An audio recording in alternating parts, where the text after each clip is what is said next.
welcome the audience to the September 19th, 2017 Parish Planning and Zoning Board meeting.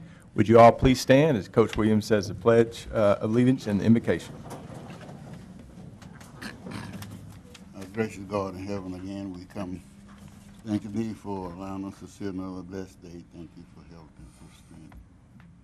We ask you to forgive us our sins and our shortcomings and make us fit. We come, Lord, tonight asking for a special prayer for Miss Betty Brown, our member that's ill in the hospital, and you know all you have to do is just speak a word. We pray that you continue to watch over her and the doctors and nurses and our family as well. And we touch them in their hearts and their minds and let them trust in you, because you're not going to put anything on us more than we can bear. And we just honor you and bless your name. And you continue to watch over her and watch over this board and watch over this staff.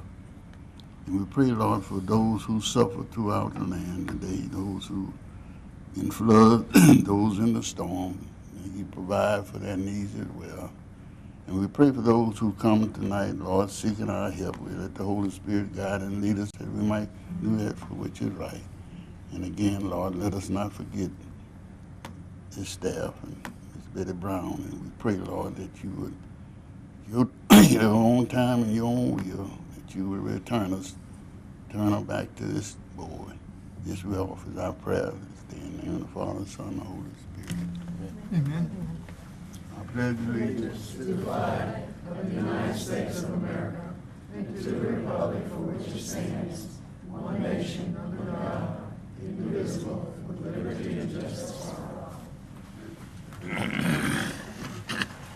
Miss Christie, would you please call the roll? Chair Jake Porche. Here. Vice Chair Art Little. Here. Mr. Randy Armentor. Here. Miss Latricia Cobb. Here. Miss Julia Dickerson. Here. Miss Sharon Felicia. Here. Mr. Kyle Link. Here. Mr. Gary Navarre. Here. Mr. Kirk Smith. Here. Mr. LaSalle Williams. here. And Miss Betty Brown is absent due to illness. Thank you, Miss Christie. This is an 11-member board. It will take a majority of those members present to grant or deny any request heard tonight. The chair will refrain from voting unless that vote might affect the outcome. The meeting will be conducted with me reading the request from the agenda. The planning staff will give a presentation and report their recommendations. If the applicant would like to add to the staff's presentation, or if someone from the audience has comments, please come to the microphone and state your name, address, and nature of your request. All persons wishing to speak other than the applicants need to fill out a blue Request to Appear form located in the back of this room. The form must be presented to a staff member prior to the reading of that particular agenda item. As required by this board's bylaws, in all cases, the proponents will be limited to 10 minutes. Opponents will be granted 10 minutes as well, with each speaker allowed no more than 3 minutes. I recommend that a spokesperson be selected if there's a large group wanting to speak on the same agenda item. If 4 or more speaker requests, forms are submitted, the time allowed for individual speakers will be limited based upon the number of forms submitted. The chair has the right to limit speakers who present redundant information or personal attacks. In unique situations, the chair may extend, or the board may vote to extend the time allotted for speakers. After discussion, the board will vote on each request. I will announce the decision of the board after the vote. The zoning exceptions, variances, and preliminary subdivision requests are final tonight. The road abandonment and rezoning cases will go before the police jury for final action on September 21st, 2017 at 5:30 p.m. This meeting is being filmed by the Calcasieu Parish Government Channel and can be viewed on Wednesday and Thursday following the meeting. For additional run dates, check the website at www.cppj.net. Channel 5 in Lake Charles, Sulphur, Moss Bluff, Westlake, Vinton, DeQuincy, and Gillis. Channel 99 in Carlos and Grand Lake. At this time, I would ask that everyone please turn off all electronic devices or any noisemakers. Moving to item 5, take appropriate action to approve the minutes of the August 22nd, 2017 Planning and Zoning meeting. I will entertain a motion for approval. So moved. A motion by Ms. Cobb, second by Ms. Galicia. All in favor state aye. Aye. All opposed? Minutes are passed. Moving to item 6, take appropriate action on case SUB-0817-0085, a request by William Gossett for a preliminary subdivision approval to allow a single-family residential subdivision, 20 lots in Zoe's Place subdivision in the 8,000 block of Gossett Road in Ward 3. I will entertain a motion for approval with the stipulations. So moved. Motion by Coach Williams and a second by Ms. Cobb. Ms. Wallace. This property is located south of Lake Charles and encompasses 32 acres of agriculturally zoned land. If approved, the applicant plans to sell the property to Pentangeli Row, a company that will develop the proposed 20-lot subdivision. The smallest lot in the development will be just over 1 acre, while the largest lot will be nearly 3 acres. Although the zoning allows houses and manufactured homes, the developer has indicated the intent to restrict the use to single-family homes only. We have not received any opposition to this request. Because the development meets the requirements for agricultural zoning, the staff recommends that the request be granted with the following stipulations: that the development is subject to an application for and/or compliance with an LPDES stormwater discharge permit, which may be required through the Department of Environmental Quality and the Police Jury's Division of Planning and Development, that prior to submittal of engineering plans, the preliminary plat, and the drainage impact analysis or appropriate waiver must be approved by the Division of Engineering, and that a letter of no objection from Gravity Drainage District Number 4 of Ward 3 is required with the engineering plan submittal. Thank you, Ms. Wallace. Does the applicant have anything to add to the staff's presentation?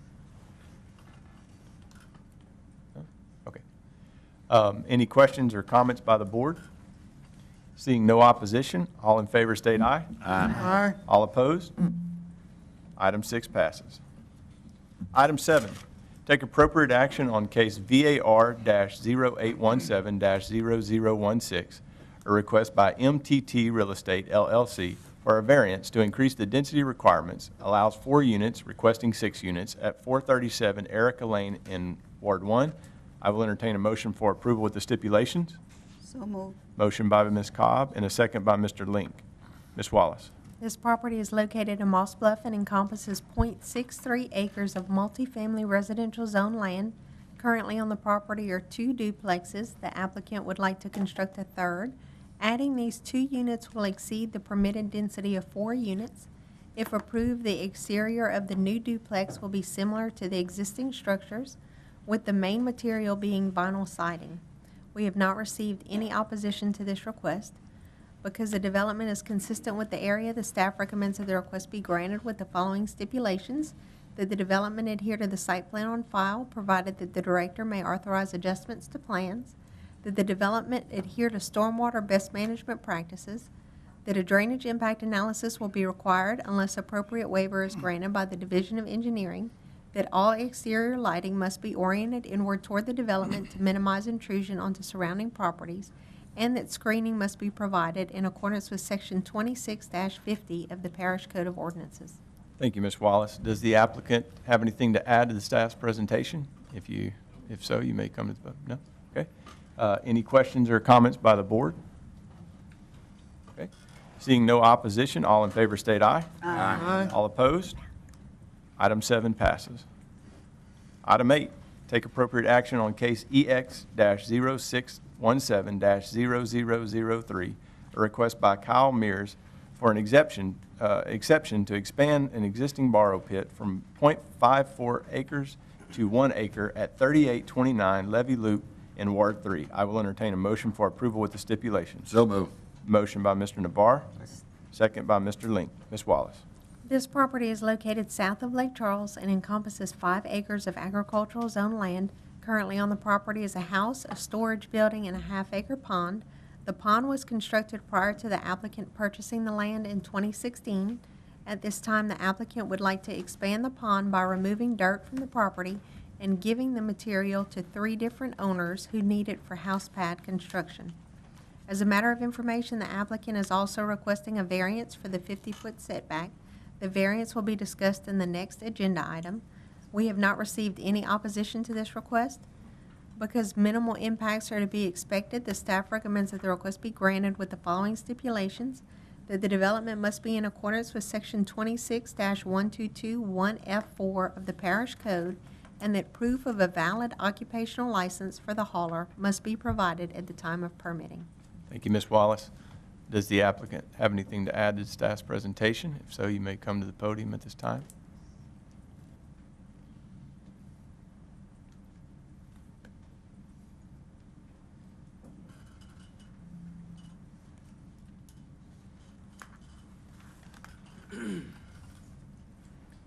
Please state your name and address for the record, sir.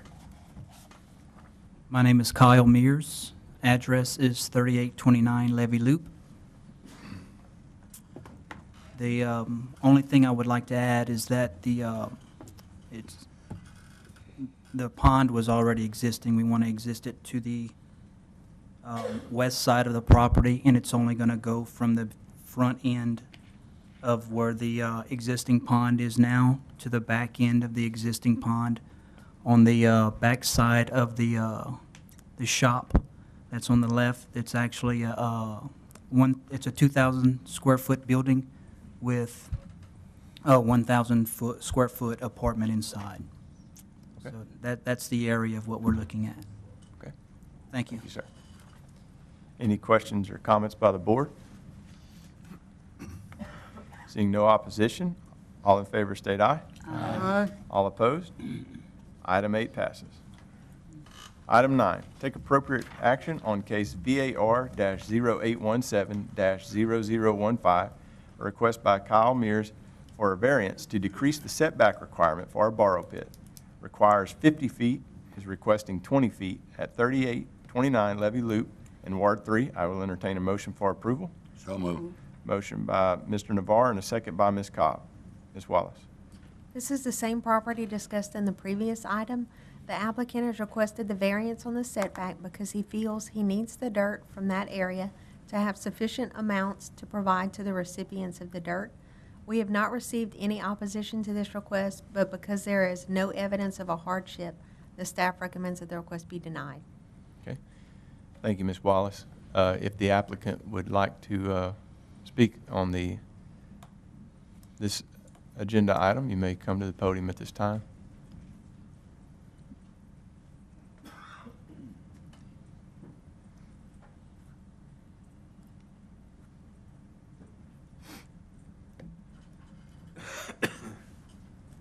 My name again? For the record, yeah. Yes, sir. My name is Kyle Mears. My address is 3829 Levy Loop. I reached out to the neighbors around the back end of the property where the borrow pit would be expanded, and the one directly behind had no issue. The property owner, where the property line is, where the borrow pit would be, I'm asking for the expansion or the decrease of the setback. I was unable to get in touch with him. The property's just a field that's overgrown, so I have no idea how to get in touch with him. Mr. Navarre. Why do you want to cut the footage down? The last couple, to cut the footage down, the last couple years, we've had big, major flooding out there, so they want to get house pads big enough. I understand.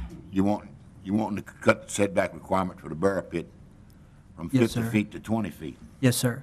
The reason why I want to go that way is because I'm at the limit on the back end, and if I start to move it closer to the shop or the apartment that's inside the shop, we have young kids that go there, so it becomes I like to keep it like a safety area, where if I get too close, then I feel like I have a fence around it, but with kids running around, I would like to try to keep it as far away as possible.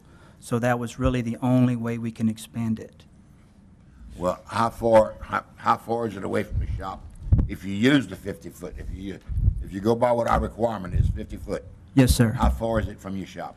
As of right now, it's fairly close. I want to say it's, I don't want to lie to you, but I want to say it's around 70 feet to the shop Okay. or the outside apartment. Yeah, I guess the same concerns that you would have for your shop, we would have for the adjoining property owner. Right. And that's the reason it's set at 50 feet. Also with erosion, settlement, things like that, you know, you may come up to the 20-foot mark and a couple years from now, you know, it may erode with flooding like you're talking about. So Yes, sir. that's the reason that we have that ordinance in place, is to protect not only yourself but your neighbor as well. I understand. On the Any other questions? I'm sorry. No, go ahead. I'm referring to the board. Any other questions? Go ahead. On the existing pond, there's actually a levee system around it. Mhm. And that's, whenever I spoke with the people that was going to help me with this, I told them I wanted to go ahead and put a bigger levee system around it, because even on the last flood, the water came up essentially, it was the highest out there. Sure. So with the topsoil that I get, I want to be able to build another levee system around it and go up a little bit higher on this one if possible, if I have enough. Okay. Any other questions for Mr. Mears? Is, Mr. Little?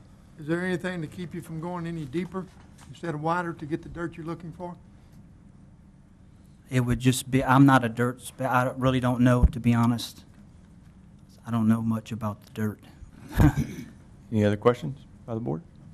Thank you, sir. Thank you. May be seated. Mr. Little? No. Okay. Any other comments or questions by the board? General discussion? Okay. Ms. Christie, let's do a roll call vote. Mr. Williams? Yes. Ms. Galicia? No. Mr. Smith? No. Mr. Navarre? No. Mr. Little? No? Ms. Cobb? No. Ms. Dickerson? No. Mr. Link? No. Mr. Armitar? No. Excuse me, may I ask you, Mr. Williams, how you voted? Did you say yes or no? Yes. Yes, okay, we have 8 against and 1 for. Okay. Item 9 fails. Item 10, take appropriate action on case EX 0717-0005, a request by Woodbrook to allow a 5-year extension of an existing borrow pit in the 3400 block of Goss Road in Ward 1. I will entertain a motion for approval with the stipulations. So moved. Motion by Ms. Cobb and a second by Mr. Navarre. Ms. Wallace. This property is located in Moss Bluff and encompasses 160 acres of agricultural zone land. The borrow pit on the property now is the pit that was requested for extension. It was originally approved in 2007. A 5-year time frame for hauling was allowed at that time. In 2012, the board again approved 5 years for the same 10-acre excavation for the pond. According to the applicant's representative, the pit is not yet complete due to market conditions, weather conditions, and the fact that the excavator and hauler consist of a one-person operation. All that is being requested at this time is an additional 5 years for the 10-acre pit completion. We have not received any opposition to this request.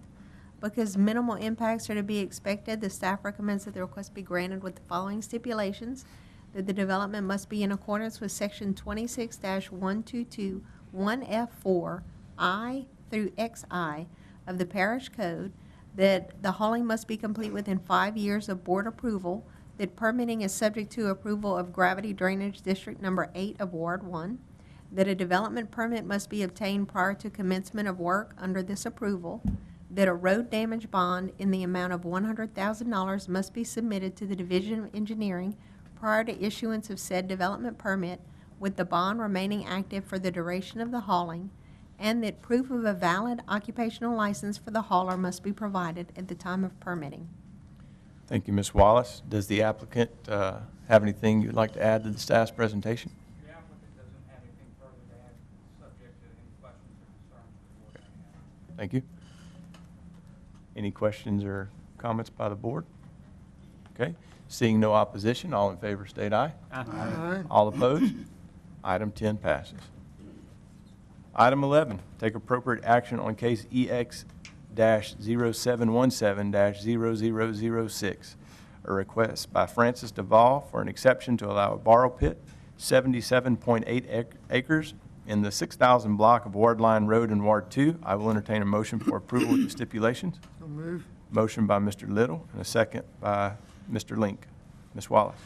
This property is located southeast of Lake Charles and encompasses nearly 300 acres of land zoned both agricultural and light commercial. If approved, the dirt contractor Brown and Root out of Baton Rouge will be competing to provide excavated materials to local LNG construction projects. We have not received any opposition to this request. Because minimal impacts are to be expected, the staff recommends that the request be granted with the following stipulations: that the development must be in accordance with Section 26-1221F4 of the Parish Code, that permitting is subject to approval of Gravity Drainage District Number 9 of Ward 2, and that a road damage bond in the amount of $134,000 must be submitted to the Division of Engineering prior to issuance of a development permit, with the bond remaining active for the duration of hauling. Thank you, Ms. Wallace. If the applicant is present and you would like to speak or add to the staff's presentation, okay. Any questions or comments by the board? Seeing no opposition, all in favor state aye. Aye. All opposed? Item 11 passes. Item 12. Mr. Gabb, we do have 3 request to appear forms, and it appears 1 is against and 2 are not marked, so I'll call those the ones not marked first. Item 12, take appropriate action on case AB-0717-0003, a request by Richard Daigle to abandon and revoke the original dedication of the west 183 feet of Borel Road on the southwest corner of Borel Road and Ogden Road in Ward 3. I will entertain a motion for approval. Motion by Ms. Cobb. Second by Mr. Link. Ms. Wallace. This right-of-way is located in South Lake Charles. The right-of-way was dedicated to the police jury in 1953 when Preon Acres subdivision was originally established. This portion of the road was not constructed and currently consists of an aggregate surface. The applicant owns the land to the south of the right-of-way. Philip Young and his wife own the land to the north, and the Lake Charles Country Club owns land to the west. Over the summer, the country club needed to have some concrete trucks access their property using the right-of-way in question, and it was found that there were some obstructions over the right-of-way that were owned by the neighbors. Our office was contacted, and we were able to have the obstructions removed, and the trucks were able to use the right-of-way. But soon after, the applicant submitted this request to limit access and to allow them to utilize the right-of-way as a personal driveway. As part of the review process, we sent letters to the 2 other adjacent owners. Mr. Young has written support for the abandonment, while a representative of the country club has verbalized their opposition, which is based on the fact that a drainage lateral divides their property and the bridge over the lateral cannot support heavy trucks. Because the road was recently utilized for access by an adjacent property owner, the staff does recommend that this request be denied. Okay. Thank you, Ms. Wallace. Does the applicant have anything to add to the staff's presentation?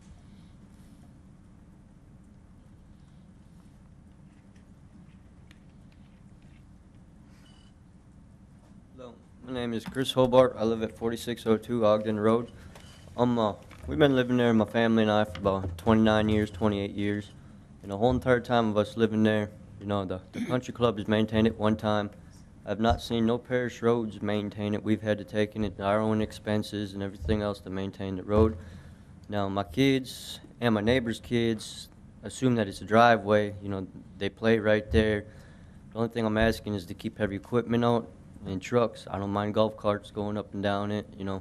The second day I moved the obstruction, which was my boat, one of their workers took or hit the neighbor's fence going down through the ditch and everything. Just like I said, I'm just looking to have it shut down to, you know, local neighbor people, so just no heavy equipment. Okay. Thank you, sir. Any questions for Mr. Hobart? Thank you. You may be seated. Oh, one thing, I mean, I have pictures from when we first moved in that it was all trees, that, I mean, all the golf course was cut up into it, and, you know, put the road, I was on the understanding that it was a shared driveway, and when the house burned down next door, they put their driveway on the other side. Okay. So, Okay. Thank you, sir. Mr. Philip Young?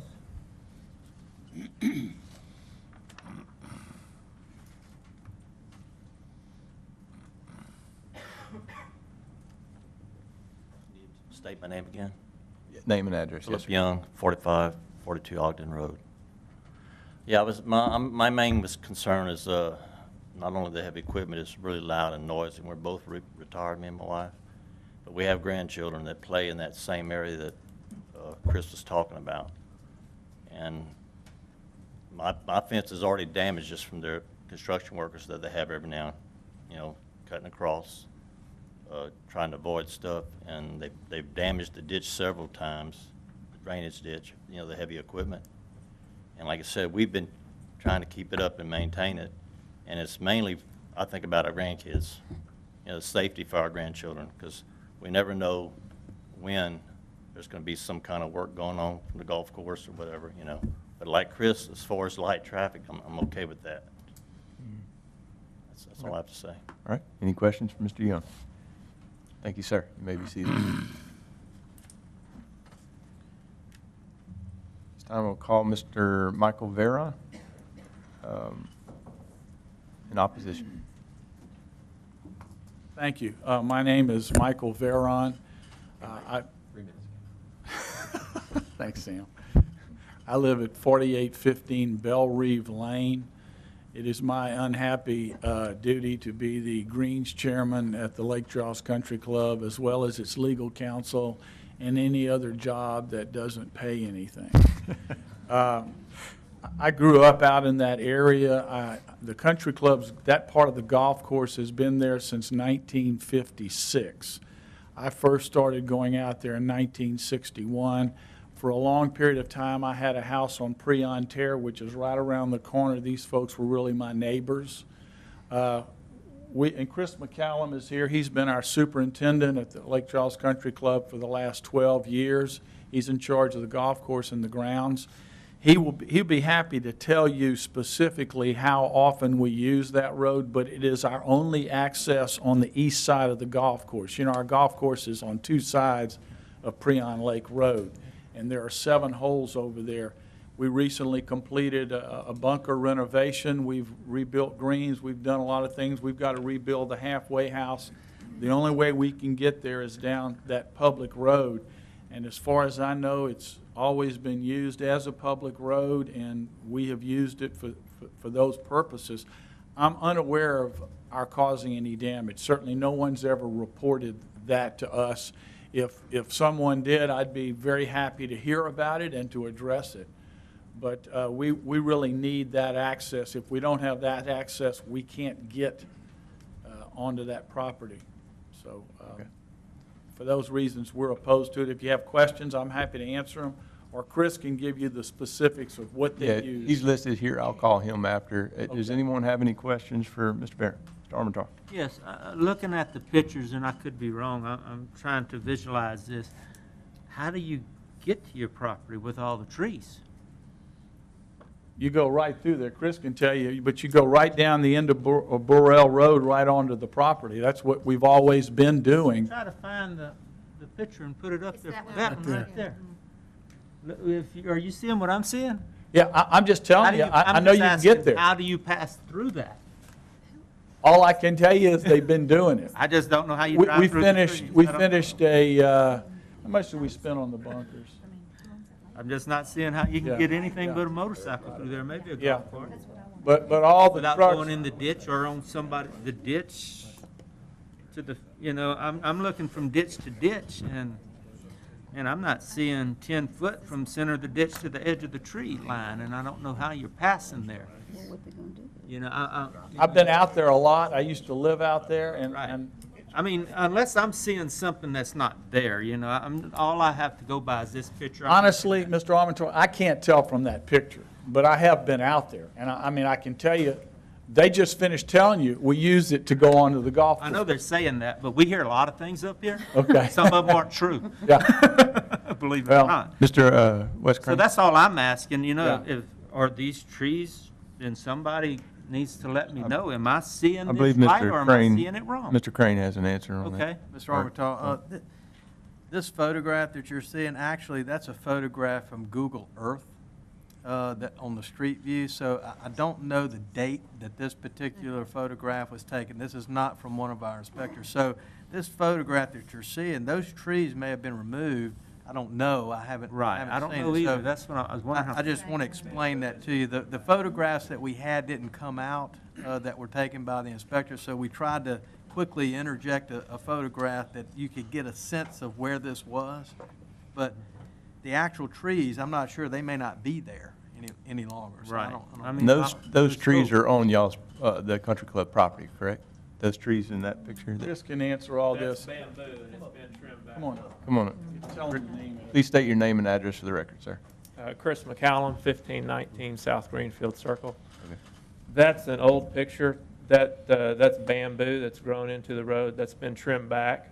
We're doing a cart path renovation to the golf course on that side, and that's the only way the workers can come in. Unfortunately, I was unaware of a damage to a fence and so forth. I had no idea that that happened. And they come in. We are not bringing cement trucks in that area. The heaviest equipment was a truck and a trailer, as far as I know. We wanted to bring cement trucks. The road, it's too wet when you cross into the golf course, so we're actually parking on the road when we bring cement in. It's the only place that I can bring a tractor and a trailer. I don't have anything bigger than a dump trailer and a tractor. I have a skid steer. I'm not bringing 18-wheelers back there. But if that road gets closed, I have absolutely no access with any of that equipment except for taking the cart path. And I Right. guess that's what we're at. That's what you're trying to avoid. Right. Correct. So evidently, it is passable then. That's all I was saying. Looking at what I see, it's impassable. It's passable. That picture doesn't do it justice. Okay. Any other questions for Mr. McCallum? Okay. Thank you, sir. This time, I'll call the... Yeah, I'm I sorry, do have a Misty. question. So whose property is that? Is that the gentleman that first spoke? Is that his drive getting to his house? The road is parish property. It's parish. Okay, got it. It was his, but the parish has a right of way and the parish maintains it? No, the parish has a right of way. We haven't constructed a road out there, so we're not maintaining that. So, but evidently the gentleman on the south side, his garage faces this and he uses that to Sure. access his Got it. garage. Okay, thank you. That answers my question. So if it gets torn up, who fixes this road? It's the responsibility of whoever put that in there at this point in time. It's not the parish responsibility. So We haven't constructed a road yet, and a road has not been dedicated to the parish for the construction, or for perpetual maintenance. So it's the gentleman that first spoke. It's they have been maintaining it is what? But the parish has the right of way. Of course, yes, Right of way, but no responsibility in maintaining the road. that's correct. Ms. Cobb? Okay, so if we deny this, the dedication and what happens to the, Well, what happens, one half of that right-of-way goes to the south property owner, and the other half goes to the north property owner. And so at that point, the access to the country club is no longer. There is no access. They would have to go to these neighbors to and get access. request an access. Just point of clarification. You said if we deny this, if we deny it, it would not be abandoned, it would not be retain. abandoned. That's correct. Okay. So a no vote Keeps it keeps it the same. the That's parish correct. right of way. That's correct. Okay. I just wanted, yeah, so, all right. No means yes. Yeah, right. Any other questions or comments by the board? This time, the applicant, if you would like to address any of the concerns brought forth by the opposition, you may come to the podium at this time. Okay. Any other questions or comments by the board? Ms. Christie, let's do a roll call vote. Ms. Cobb, yes, Mr. Little, No? Mr. Williams, No. Mr. Navarre, No. Ms. Dickerson, No. Mr. Link, No. Ms. Scalicia, no. Mr. Armentor, No. Mr. Smith, No. 8 against and 1 for. Item 12 fails. Item 13, take appropriate action on case RZ-0717-0017, a request by MAD Contracting, LLC, to amend ordinance number 6727 Stipulation that the development must adhere to the site plan to allow a revised site plan at 360 North Perkins Ferry Road in Ward 1. I will entertain a motion for approval with the stipulations. So moved. Motion by Ms. Cobb and a second by Coach Williams. Ms. Wallace, before I turn it to you, we do have one blue card in opposition, Mr. Gaff, for this item. I'm sorry, Ms. Wallace. This property is located in Moss Bluff and encompasses nearly 1 acre. The land was rezoned to allow multifamily residential development in 2016 to allow for construction of 6 3-bedroom, 2-bathroom units. At this time, the applicant is requesting a modified site plan to be approved to allow construction of 8 2-bedroom, 1-bath units. This modification requires 2 approvals, one revising the approved site plan from 2016 that would also have to be ratified by the police jury, and the other being a variance to allow an increase in density. The variance item will be considered in the next agenda item. We have received written opposition on this request. One of the submittals is on your tablets tonight, but we did receive another written comment in opposition that we didn't have time to upload. And I also spoke with the police juror that represents that area, and he indicated that he is also opposed to this request. Okay. Thank you, Ms. Wallace. The applicant. My name is Melvin Maddox. I live at 1325 Yvonne, Moss Bluff. I'm a block away from where he's wanting to extend it. Are you the applicant? No. Okay. I'll call you up when it's your turn. Yes, sir. No problem. Is the applicant present and you'd like to add to the staff's presentation, you may come to the podium.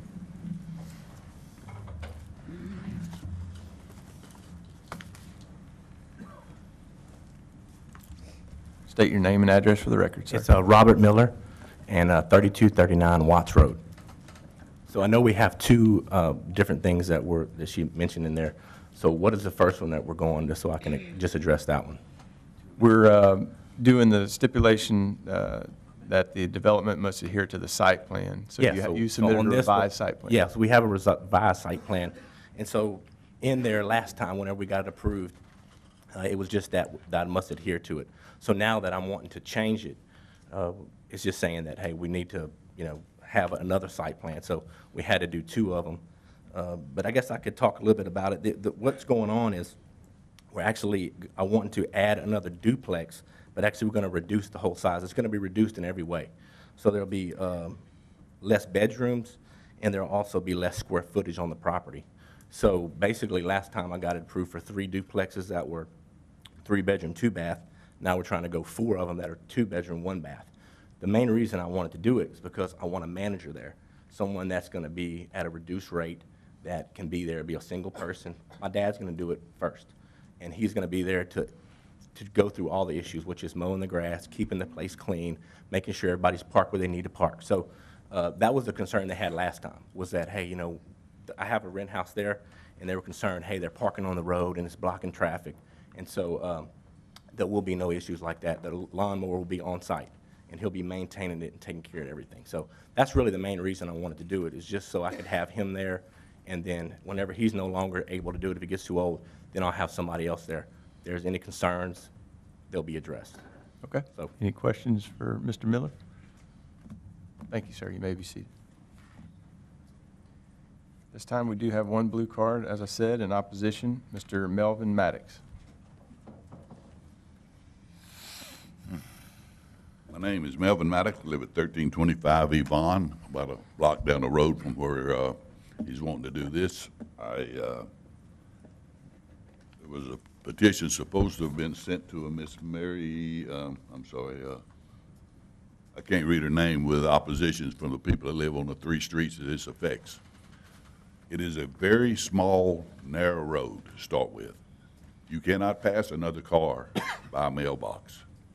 I didn't know who owned the rent house up there now, but if it's maintained the way he maintains the rent house, with the trash can in the road half the time. They have recently put a new road in from 171 to give people access back out from in the corner, which is a good thing. But the only thing is, the people coming down 171 have now figured out that they can take that access road come on to Park Road in Moss Bluff, get on to Sistrunk, turn out on Becky and Yvonne, and eliminate going through all the traffic in Moss Bluff, 2 school zones, and we can't get out. You could sit there for 30, 40 minutes and just sit there and wait.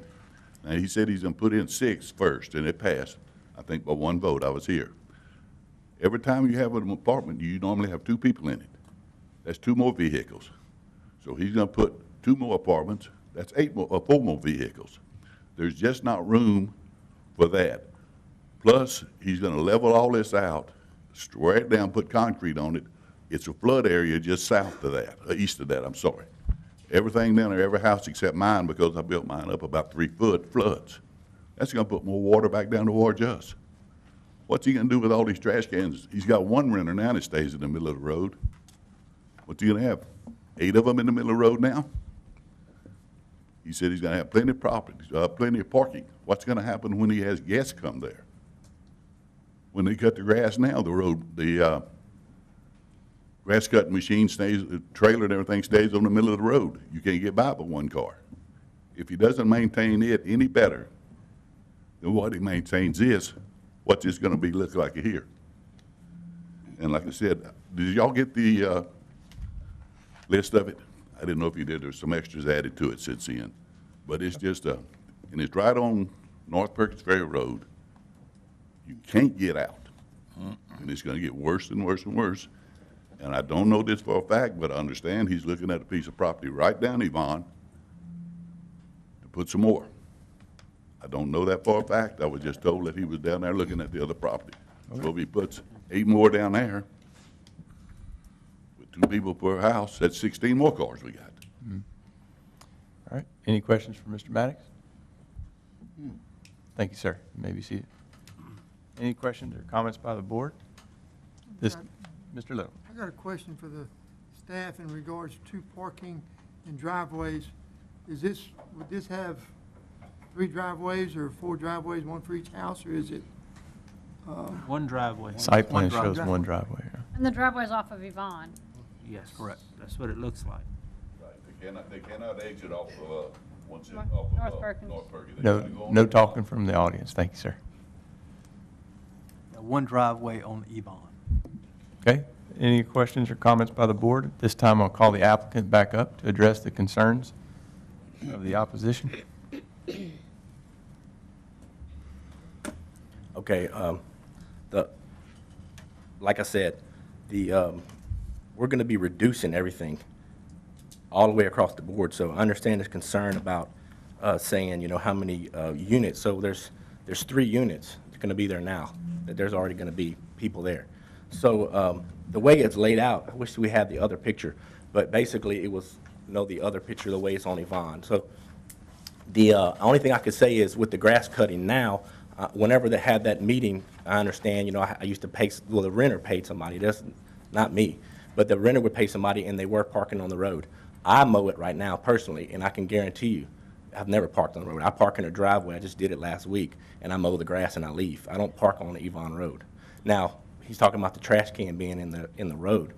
I mean, I can't go over there and supervise if they put the trash can in the road or not. Now, I will tell you this, with the duplexes that are already gonna be there, whether we go 3 or 4, there will be, trash cans by everybody's yard, and I will have a actual piece of cement where they go, and we'll put it back far enough where it's not on the road, where they don't have to walk, 20 feet in there, but it'll be, off the road. It's like a little jagged, right? When you come on Yvonne, it's got like a little jag right there. And so in my stipulations, I've done it. They're going from 18 bedrooms to 16 bedrooms. It's less people. Right. My dad's gonna be there, he's single, so that's 1 duplex is only gonna have 1 person. And so it will be less people. And the square footage of the actual property is going down from 7,800 to 72. So, to me, it's going down in every regard. It's So just, you assume that you're decreasing your impervious surface yeah, we're for definitely flooding. One of his increasing that. concerns were flooding, so you're Yes. actually decreasing the I'm decreasing roof it line in square every footage. way. Yeah, not only the people, but also the actual square footage of concrete that's gonna be there. So, I've done the studies on it. I mean, the old parking, we have exactly the same amount of parking. Okay. It's just designed a little different. So You know, if the board wants to put a couple parking spots for guests, that's no problem. We have plenty of place to put it if that's what their concern is. Sure. But the good thing is there'll be somebody there to make sure nobody's parking on the road. Right. And there'll be somebody to keep up the trash and to keep up the yard, you know. Any other questions for the applicant? Okay, thank you, sir. You may be seated. Any questions or comments by the board? I got one Mr. Armitage. question for staff, I guess. Are we requiring any type of privacy fencing or Let's see. you know, it does border a single residential neighborhood to the east, I believe. On the site plan request, we're just asking that he adhere to the site plan, but under the variance request, it does require that the screening be provided in accordance with the ordinance, which it's already in the ordinance. It's just basically, Okay. we just tell people, Yeah, okay. so it's already required. I'm just curious as Yeah. if something was going to be, is something that was in Yes, it'd place. be I just didn't see it going through. Okay. Any other questions or comments by the board? Maybe I need to be harder. Ms. Christie, let's do a roll call vote. Ms. Dickerson? Yes. Mr. Little? No? Mr. Williams? No. Mr. Smith? No. Ms. Cobb? Yes. Mr. Navarre? No. Mr. Link? Yes. Mr. Armentor? Yes. Ms. Galicia? Yes.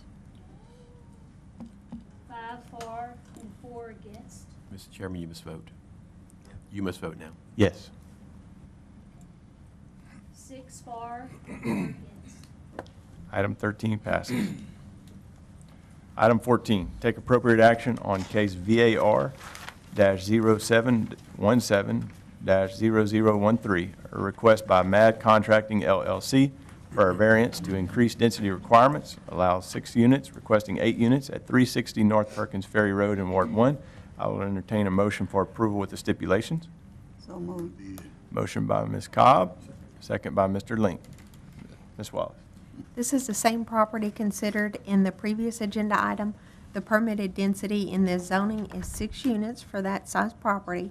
We have received written opposition to this request. It is the same submittal, and it does include the petition, as well as the other comment that we received a little too late today, and the police juror opinion that he is opposed to this. Because a similar request has been approved in the area, the staff recommends that the request be granted with the following stipulations: that the development adhere to the site plan on file, provided that the director may authorize adjustments, that the development adhere to stormwater best management practices, that a drainage impact analysis will be required unless appropriate waiver is granted by the Division of Engineering, that all exterior lighting must be oriented inward toward the development to minimize intrusion onto surrounding properties, and that screening must be provided in accordance with Section 26-50 of the Parish Code. Thank you, Ms. Wallace. Does the applicant have anything to add to the staff's presentation? So you may come to the podium at this time.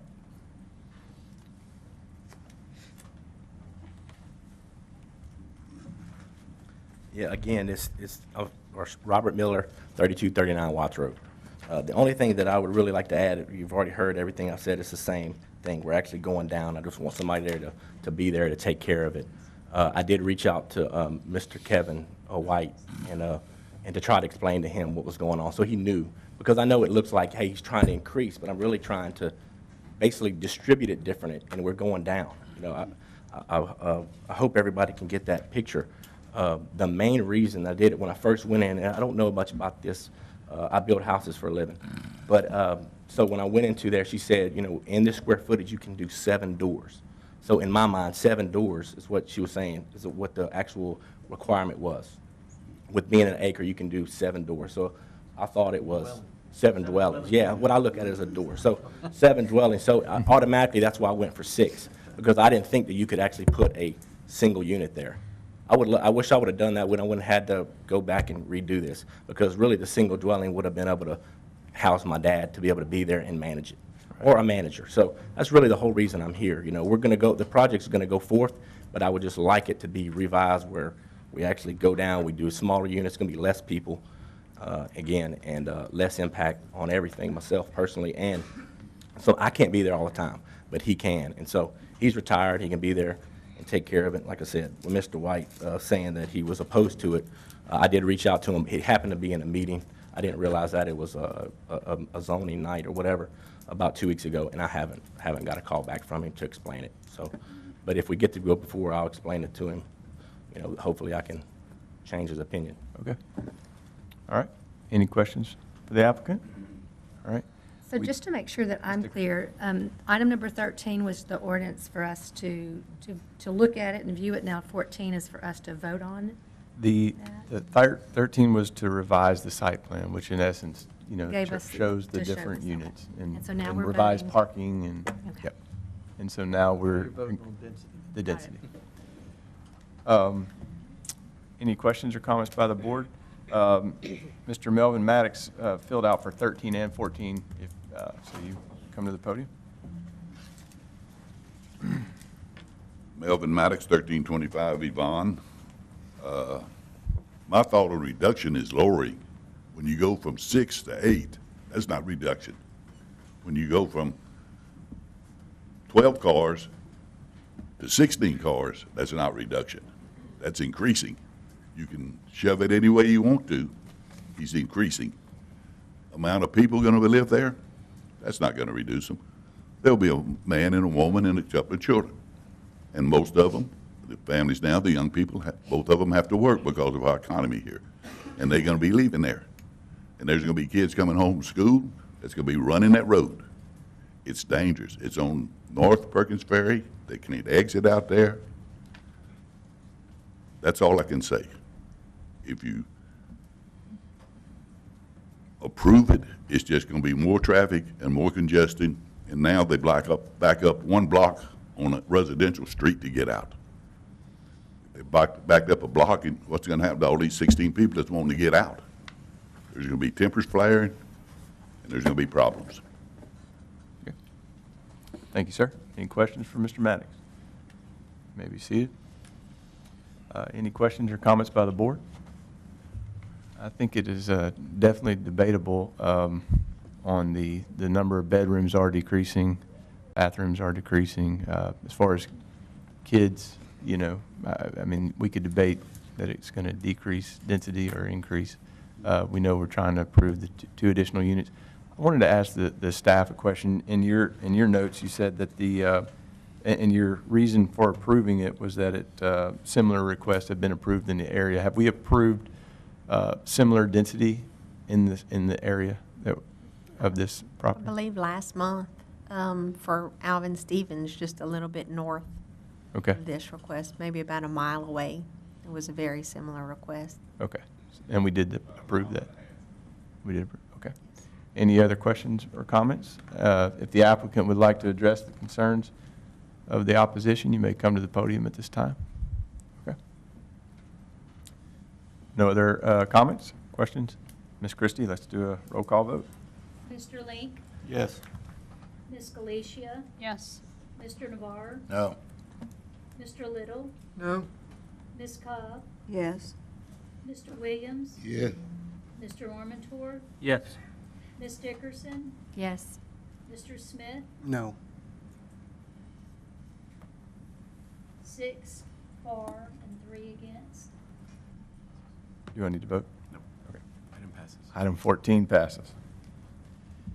Item 15, take appropriate action on case RZ 0817-0018, a request by Ricardo Castilla to rezone from general commercial to agricultural to allow residential development, 10 lots in Horseman's Ranch subdivision in the 2000 block of Horseman Road in Ward 7. I will entertain a motion for approval. So moved. Motion by Ms. Cobb and a second by Mr. Link. Ms. Wallace. This property is located in the Vinton area and encompasses 17 acres. If the rezoning is approved, the applicant plans to develop a minor subdivision at this location. We have not received any opposition to this request. Because the development is consistent with the character of the area, the staff recommends that the request be granted. Thank you, Ms. Wallace. Does the applicant have anything to add to the staff's presentation? Okay. Any questions or comments by the board? Seeing no opposition, all in favor state aye. Aye. Aye. All opposed? Item 15 passes. We do have one request to appear form. It appears that they are a proponent for item 16. You want 50? I'm sorry, did I skip? No, you didn't. Okay, you good? Yeah, we're moving to item 16. Ah, okay, I'm sorry. Take appropriate action on case RZ0. You had me questioning.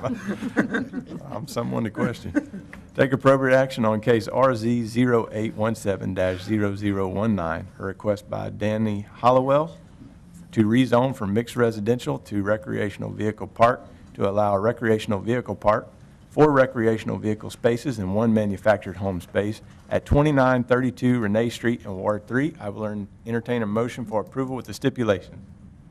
So moved. Motion by Coach Williams and a second by Ms. Cobb. Ms. Wallace. This property is in the Old Town area and encompasses 2 acres of land. In June of this year, the applicant was sent a violation letter for having 2 RVs connected to utilities. That file was closed after our inspector found the units to be disconnected. Soon after, we were asked to re-inspect and again found the RVs connected to utilities. After the second violation was found, the applicant decided to apply for rezoning to allow the units to remain. The existing manufactured home and the existing and proposed RVs are all for rental purposes. We have not received any opposition to this request. Because the development is not consistent with the character of the immediate area, the staff recommends that the request be denied. Should the board grant the request, the staff recommends the following stipulations: that the development adhere to the site plan on file, provided that the director may authorize adjustments, that all exterior lighting must be oriented inward toward the development or structures to minimize intrusion onto surrounding properties, that RV park model types are prohibited, that screening must be provided in accordance with Section 2650 of the Parish Code, and that a drainage impact analysis will be required unless appropriate waiver is granted by the Division of Engineering. Thank you, Ms. Wallace. Does the applicant have anything to add to staff's presentation? Yes, sir.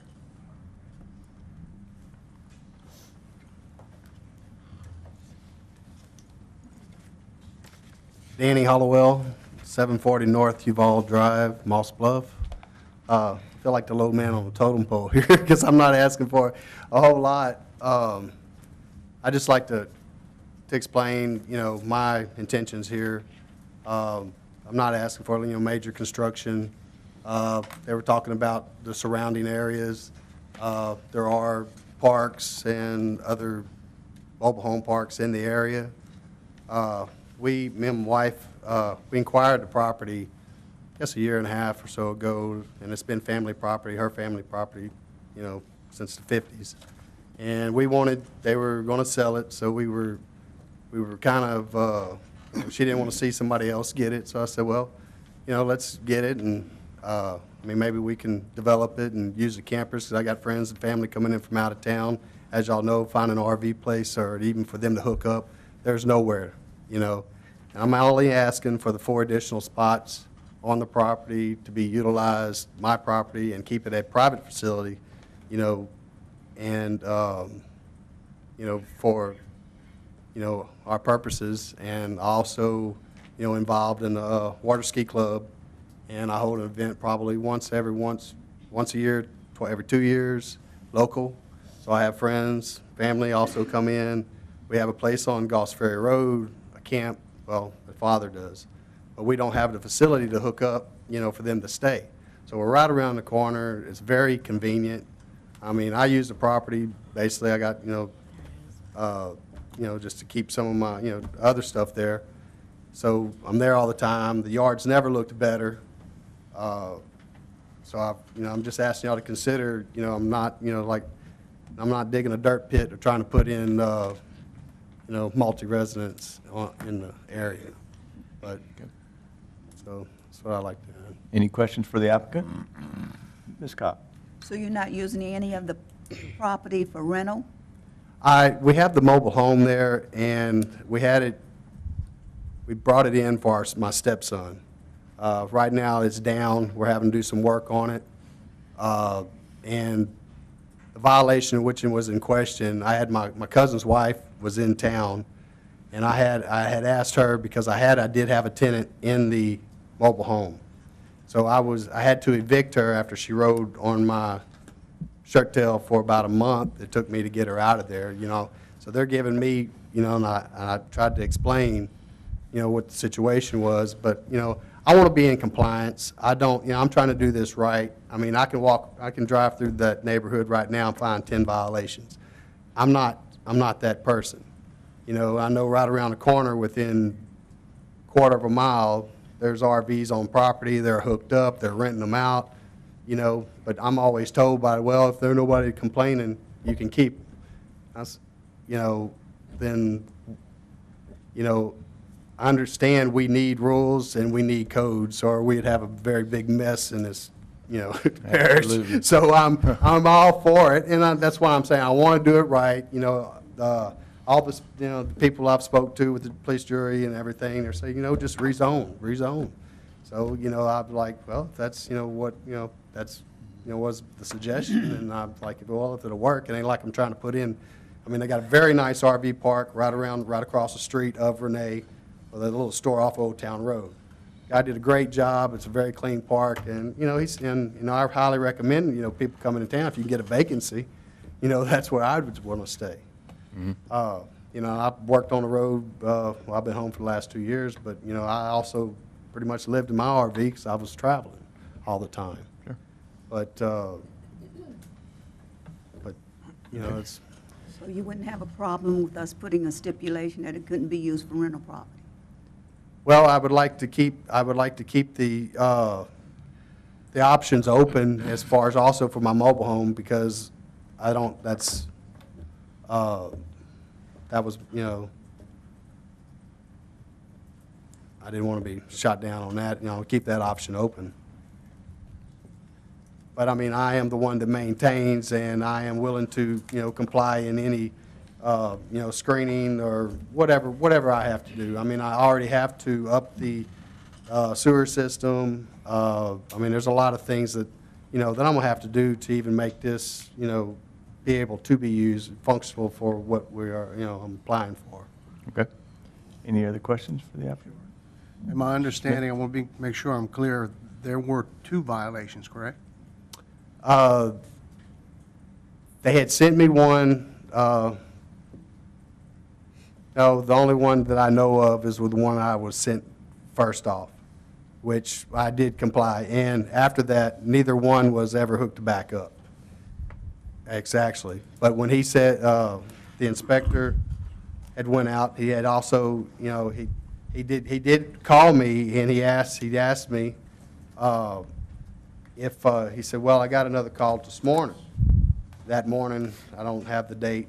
But like I said, I was right in the middle of evicting a tenant, so I had my cousin. She was sitting out there as they were moving out, because I do have things of value on that property, which they totally destroyed what I did have inside. I mean, it was just a mess. And I just wanted to cut my losses, and I just wanted to go peacefully.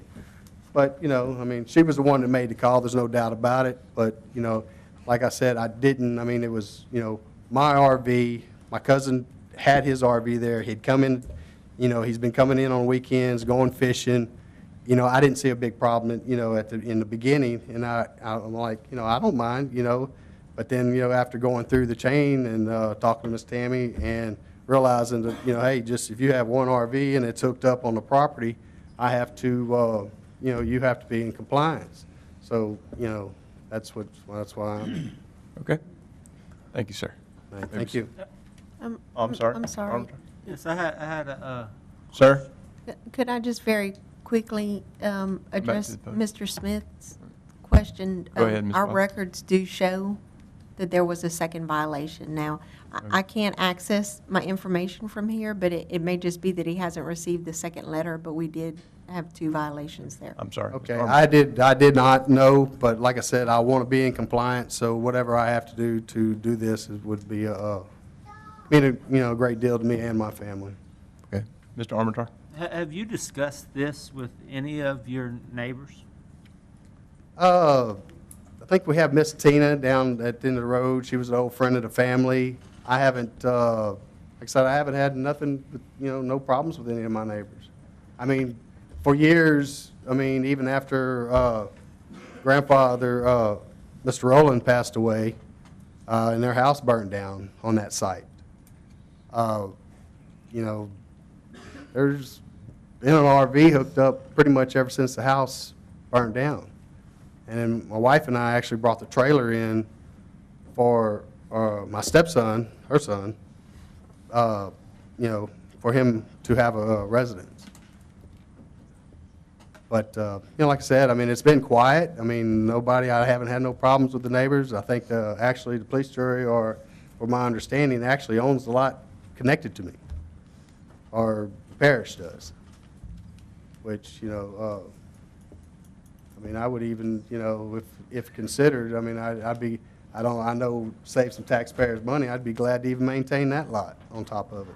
That's probably one of those FEMA lot things, huh, or something that What's that? was bought up? I believe so, yes. Yeah. I mean, it's a low-lying area. I mean, to do something, you know, with it later would maybe, you know, be possible too, but after about 120 loads of clay, we could consider it. But anything's possible. Make a good retention pond. That's right. Any other questions? That's it. All right. Ms. All right, Gleason. thank you, sir. I just had a question for Sir, the staff. No, for until the we staff. Oh, okay. Any other questions for the applicant before we dismiss him? Thank you. Thank you. You may be seated. Ms. Two Gleason. questions. Does it meet the density requirements? And then how far is the furthest, or is the closest RV park to there? Well, the first question, yes, it does meet the density requirements. He was able to work out a lease with the neighboring property owner to get enough property to meet the minimum lot size requirement. And then if you look at the map on the screen, and you go north from the yellow highlighted boxes, and then I would guess you'd say northwest, there's a street that kind of makes an upside-down U on a piece of property. I believe that's the closest RV park. It was approved by the board and the jury last year, maybe 2015, maybe. On Highway 3059. Yes, But in this it's not neighborhood, within the they're- Not in the neighborhood. neighborhood. Any other questions or comments by the board? Okay. The one blue card that was filled out by the applicant, so we don't have any other.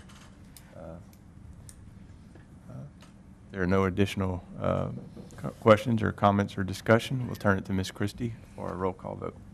Ms. Felicia, No. Mr. Little, No? Mr. Williams, No. Mr. Link, No.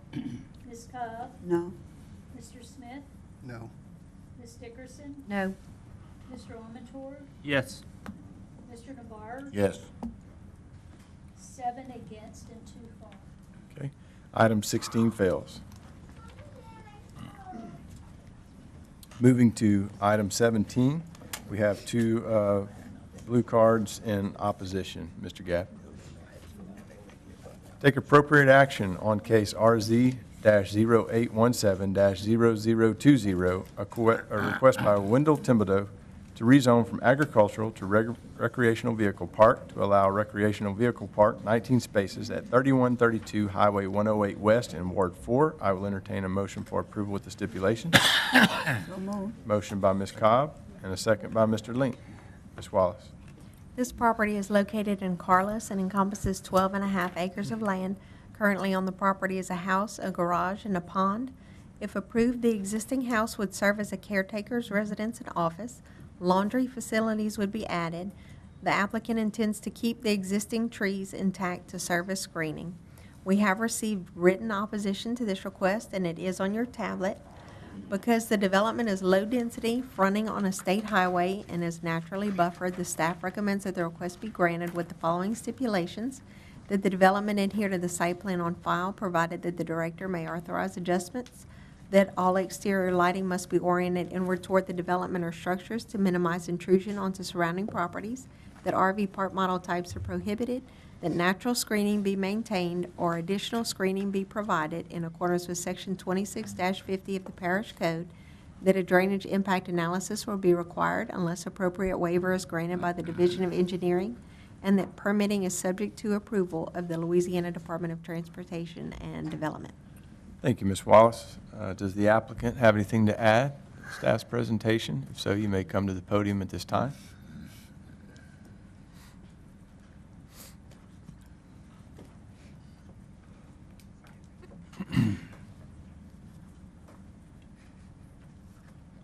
Please state your name and address for the record, sir. Wendell Thibodeau at 3132 Highway 108 West. The reason why I basically wanted to do an RV park is we work on a lot of people's vehicles at Bill and the Bar, and they were complaining that there was no safe or comfortable area to go park their RVs other than like at a Walmart parking lot or something like that. So I have a lot of property out there that I do nothing with, and I thought, well, this would be a great opportunity to give some people some nice, quiet area to park their RV.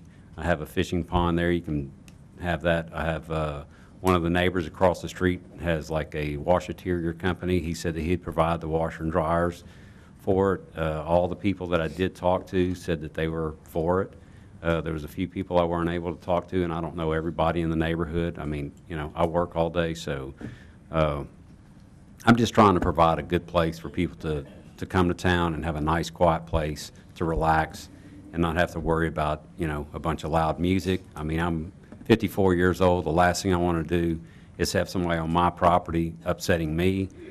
Right. Most of the people that come out there are older than me or my age, and they just want to have some peace and quiet. And there's other RV parks that I've gone through, and you hear loud music, and I've talked to some of the people that are renting spots, and they said, man, one of the things that we hate is like 4 o'clock in the morning, the bus comes by to pick up these people, and we can't get a good night's sleep. So anybody that knows me, I'm not a drunk or rowdy or, you know, party person. I mean, 10 o'clock, I'm asleep. I'm very kept to myself. I thought that this place would be a great place for people that want a quiet place to camp or, you know, park their RV. So, and I had some complaints about some of the neighbors. They're worried about me turning it into a trailer park. No way. This is my home. I do not want rowdy people. I do not want that by any means, and I want to keep everybody in the neighborhood happy. But most people that work, they don't want to come home and party and raise all kind of cane. They want to just have a nice, comfortable place to park and relax, and that's all I'm trying to provide. You know, and I don't mean to step on anybody's toes. It's just, you know, a lot of people don't like growth. Unfortunately, I'm not the big business that's making the business grow around here. I'm just trying to provide a nice place to camp or to call at night, you know.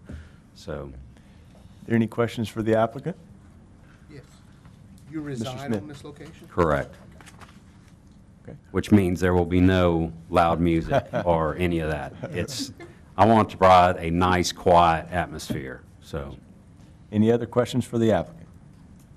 Thank you, sir. All right. You may be seated. This time we will call Mr. Charles, is it Bekenstein? Bekenstein?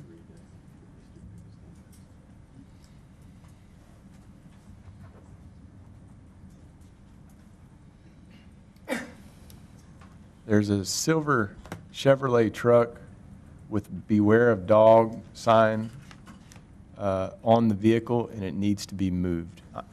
Why? It's on the southeast side. That's my truck. Why does it need to be moved?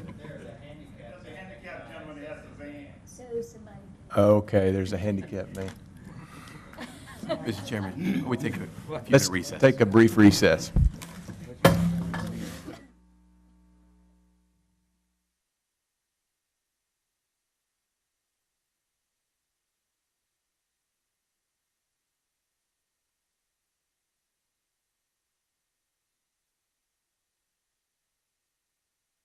Calling Mr. Charles Bekenstein to the podium.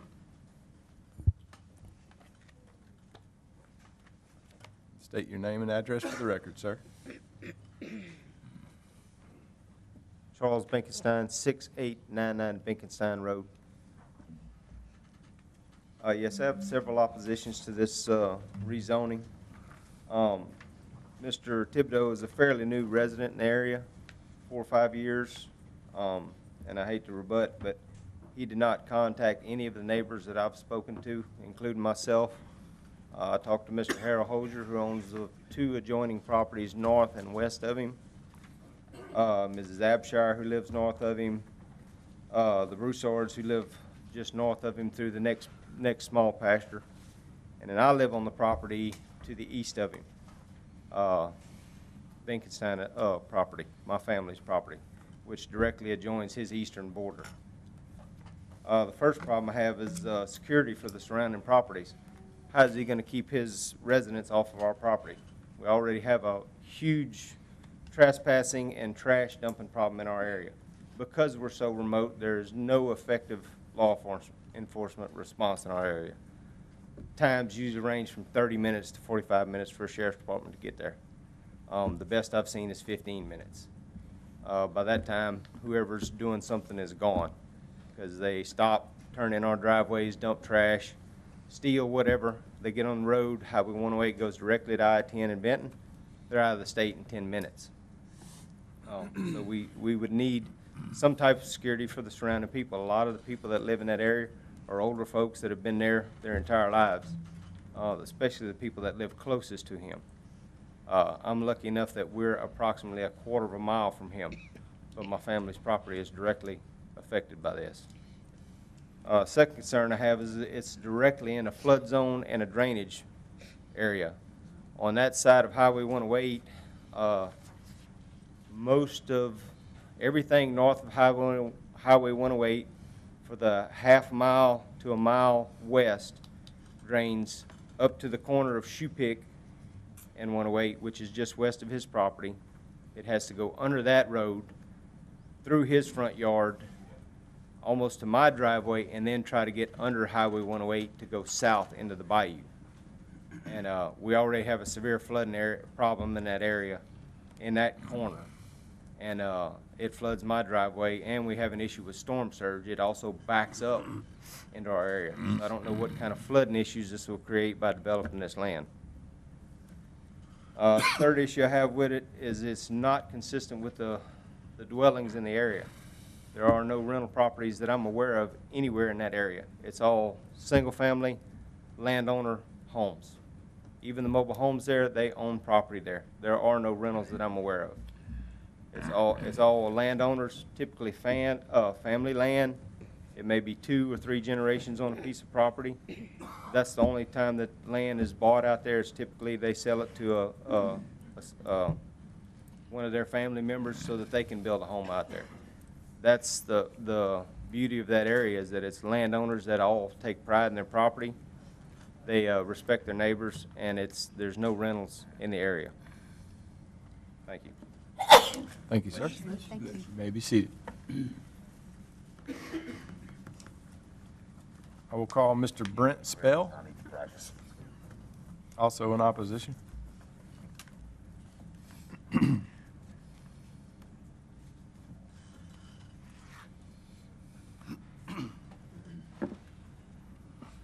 Brent Spell, and I live on 7051 Shoepeak Road, which is just west, about a quarter mile where he's wanting to put this RV park deal. Same thing as Charles was talking about, the water is a big issue. I almost got flooded this time again. I've gotten flooded twice, Rita and Katrina. I put 3 floors in my house. It's getting old. But a year ago, he started taking dirt out of there. Okay, dump truck after dump truck, night and day. I'm retired. I stay home pretty much for different reasons. I don't want to get into that. But my wife's a school teacher. I got 2 boys at home. They're going to college and working and so forth. And like Charles said, pretty much all the neighbors, pretty much everybody's older with the exception of me and him. But all that land out there basically back in the early 50s, 40s and 50s, actually my grandfather pretty much owned all that land. So everybody out there has bought that land from someone in my family at one time or another. Now I have about 3 acres there. And my biggest complaint, like right now, every day, every night, 4 in the morning, 3 in the morning, I have buses passing with hundreds of people that are not from here, and half of them don't stop at the stop sign. They hit it hard enough, it wakes my dogs, which in turn wakes me and keeps my family up all the time because the noise it makes. And that's just all them buses carrying all those workers back and forth. I don't know how we're going to fix that issue and why they cut through 108. I mean, Shoepeak, when 108 is fixed now. But that's another issue I got to bring up. But My other issues is safety. I retired, I got out of the military, I left here 10 years, retired, I come home, I want to move to the country, peace and quiet, okay? And that's pretty much what I've had for about, I've been there 11 years. I've had that for about 8 years, 9 years. The peace and quiet is gone because of all the expansions and all that. I don't really have an issue with all that. I understand that goes with, you know, everybody needing jobs and so forth. But the problem I have is like what Charles touched on, the safety aspect of it. He just said he works all day at Billy Navarre. So how is he going to be there during the day or certain holidays or weekends to, you know, watch 20 plus? If it's a typical family, like y'all was saying earlier, you're going to look 40 to 50 people, could be, within 100, 150 yards of my house every day. I got to hear cars, doors slamming, kids yelling and screaming, all that kind of stuff. There's a reason I moved to the country. There's a reason most of us live out there. And again, the safety aspect with the police response, it's really not even worth calling, to be honest with you. Most times, we neighbors, we fix things, if you know what I'm saying. We have things fixed. We come here, we tell y'all or whoever we need to get in contact with and do it, you know, the right way. Not like West Virginia, but, you know, the right way. I think they're going to have a problem getting back. 3 minutes, right? Yes, sir, your time's up. Give me Appreciate 20 it. seconds, because I'm going to rant. I'll allow you to finish it. Okay, real quick. 20 seconds. We losing 2 feet of shore in Louisiana as it is every month already. What I want to know out there where I live, he's not the only one. All these people have, he said he had 12 acres, right? Well, he dug about half of that up and let dirt leave. Sir, that's not relevant to what we're here for tonight. Well, yes, it is. Time's if up. you listen to Your it. time's up. You may be seated. Make sure I got At it. this time, I'll call the applicant to address the concerns of the opposition. Goofy.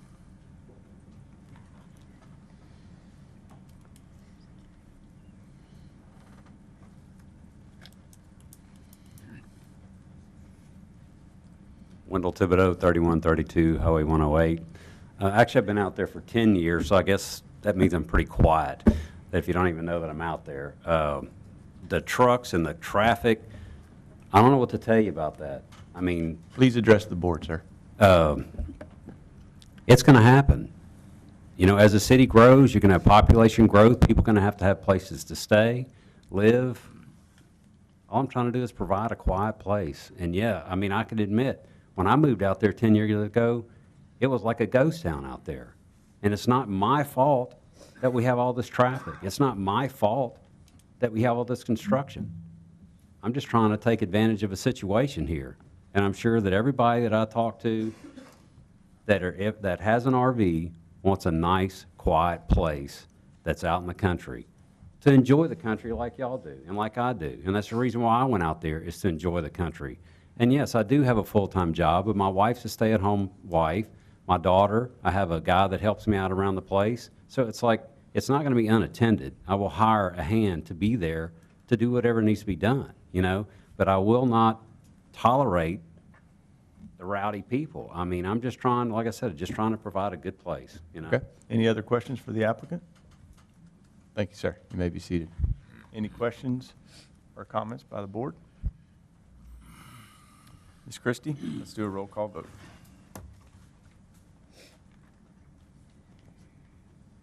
Mr. Navarre? Yes. Mr. Link? No. Mr. Williams? Yeah. Ms. Dickerson? No. Mr. Little? No? Mr. Armentor? Yes. Mr. Smith? Yes. Ms. Cobb? No. Ms. Galicia? Yes. Mr. Chairman, you must vote again. Yes. Okay, 6 for and 4 against. Item 17 passes. Item 18, take appropriate action on case RZ 0817-0021, a request by Howard Rogers to rezone from agricultural to light commercial to allow commercial development, convenience store at 6880 Big Lake Road in Ward 3. I will entertain a motion for approval with the stipulations. So move. Motion by Mr. Little Second. and a second by Ms. Cobb. Ms. Wallace. This property is in South Lake Charles and encompasses 2 acres of land.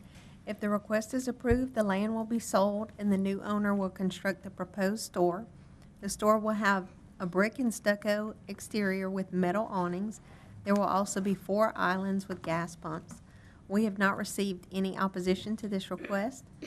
Because the proposed zoning is consistent with the zoning in the area, the staff recommends that the request be granted with the following stipulations: that the development adhere to the site plan and elevations on file with the Division of Planning and Development, provided that the director may authorize adjustments, that all exterior lighting must be oriented inward toward the development or structures to minimize intrusion onto surrounding properties, that screening must be provided in accordance with Section 2650 of the Parish Code, that a drainage impact analysis will be required unless appropriate waiver is granted by the Division of Engineering, and that permitting is subject to approval of the Louisiana Department of Transportation and Development. Thank you, Ms. Wallace. Does the applicant have anything to add to the staff's presentation? Yes, sir. Chairman, members of the board, my name is Tom Gale, 713 Kirby Street, Lake Charles. The staff had a couple of questions today, so I just want to make sure the questions are answered. Is there any concern or things that need to be addressed? We're good. Members of the board? Any questions for Mr. Gale? Thank you. Thank you. We do not have any blue cards in opposition. Any questions or comments by the board? Okay. Seeing no opposition, all in favor state aye. Aye. All opposed? Item 18 passes. Moving to item 19, Mr. Gabb, we do have 4 blue cards in opposition. Take appropriate action on case RZ 0817-0022, a request by Tyler Peterson to rezone from manufactured home park to recreational vehicle park to allow a recreational vehicle park, 9 recreational vehicle spaces, and 2 manufactured home spaces at 314 Goss Road in Ward 4. I will entertain a motion for approval with the stipulations. So moved. Motion by Ms. Cobb and a second by Mr. Link. Ms. Wallace. This property is located in the Westlake area and encompasses 1.3 acres. In 2013, the property was rezoned from light commercial to allow a 4-space manufactured home park. At the present time, there are 3 manufactured homes and a shop on the tract. If approved, the shop and 2 of the manufactured homes will remain, and 9 RV spaces will be constructed. We have not received any opposition to this request. Because the proposed density is not consistent with the area, the staff recommends that the request be denied. Should the board grant the request, the staff recommends the following stipulations: that the development adhere to the site plan on file, provided that the director may authorize adjustments, that all exterior lighting must be oriented inward toward the development or structures to minimize intrusion onto surrounding properties, that RV park model types are prohibited, that screening must be provided in accordance with Section 2650 of the Parish Code, and that a drainage impact analysis will be required unless appropriate waiver is granted by the Division of Engineering. Thank you, Ms. Wallace. Does the applicant have anything to add to staff's presentation? If so, you may come to the podium at this time. No? Okay. Ms. Wallace, we were passed a list of signatures. Are those signatures in opposition? We just got that. I apologize. Okay. We just got that when the meeting started. Okay. That was not I just given want to make us in sure that office. wasn't a proponent's list. We do have, as I said, we have 4 blue cards in opposition. First I will call is Miss Dorothy Connor.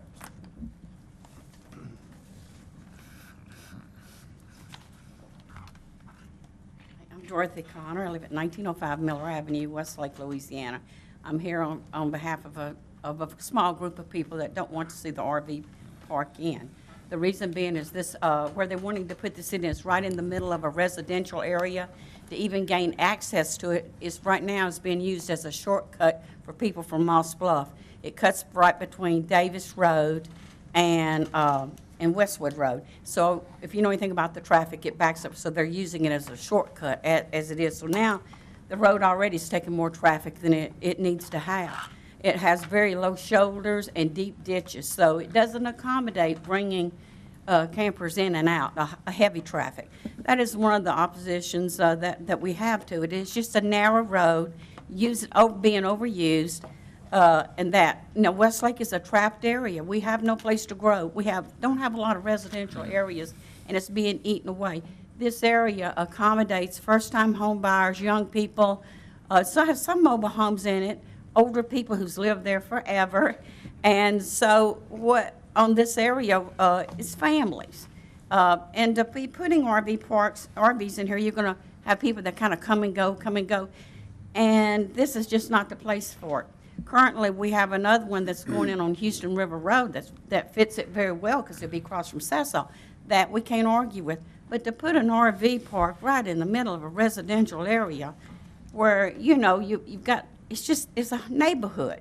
And the neighborhood does have mobile homes in it, but those are people that are part of the neighborhood. They got kids that go to school. They're long-term residents, and they're a mixture of rentals and owners in there. I'm certainly for advancement. I'm not anti-RV park. I couldn't vote against one that went right down the road from me because there was no logical explanation to oppose it. But in this particular case, me being the real estate agent I am, there is a place for that, and this is not it. A mobile home park where people can be long-term and part of the community, yes, but in and out traffic, no. Okay. Any questions for Ms. Connor? Thank you. You might be seated. Mr. James Compton?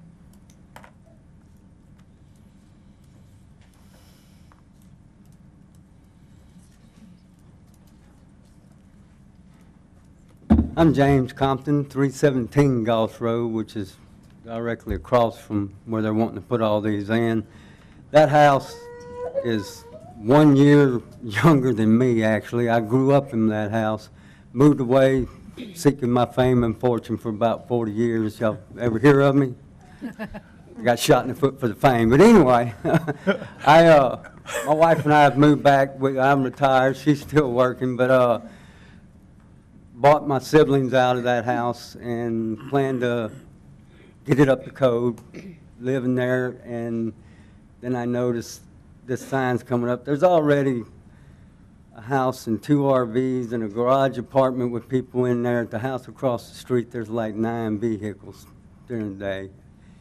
I know people got to work, but to put 11 more back there, and I've got neighbors with little kids, it's just not conducive for that. And I'm hoping one day to resell this house to another small family and let them grow up, because it is a very quiet neighborhood, has been. I want it to stay that way. There's a lot of old homes in there. I'm old, just like that house, but it's a good neighborhood. It really is, and I just don't see the transit as helping the environment and not being just steadfast people, homes. And, we appreciate it. I'm real proud of them little babies back there. They're getting the civic lessons on government, and they've been real good all Yeah, night long. they have been. I'm glad we're here. Thank you. You might be seated. Ms. Bridget LeBlue, you may be seated.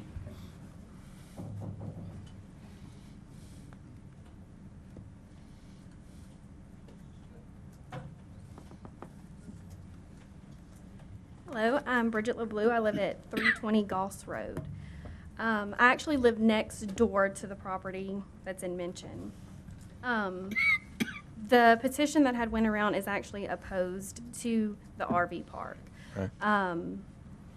I had actually went door to door to get those signatures throughout the neighborhood. I spoke with many of our neighbors, most of which do not want it there. I have not spoke to the owner of the property. He has not reached out to, I believe, any of us to try to get an approval for it. A lot of the neighbors, we want y'all to take into consideration that he owns several pieces of property. He owns 314, 316, and part of 318 Goss, all of which he has as rentals. He does have a garage. In one of the pictures that you did show, it is incorrect, I guess due to it's being an old picture. He does have a mobile home that is parked on the property that is actually east of the garage. He has a garage. I cannot confirm whether I've seen people actually living in it or not. The home that he has on 316 does have multiple tenants in it. Whenever I tell you we've seen at least 13 cars there multiple days of the week. There are 2 campers that he also has on the property that he's that we believe are tapped into the septic tank. This being because there's PVC pipe ran from the campers. At times, there was cords run from one side of the house up over the roof to the other side of the property. We're just concerned with if this is how it's kept up, because, I mean, like I said, I live next door. My kids, we have play equipment. The smell of sewage in our backyard is really bad. So we're concerned with if he's maintaining his property like this right now, what's it going to be like if he adds more to it?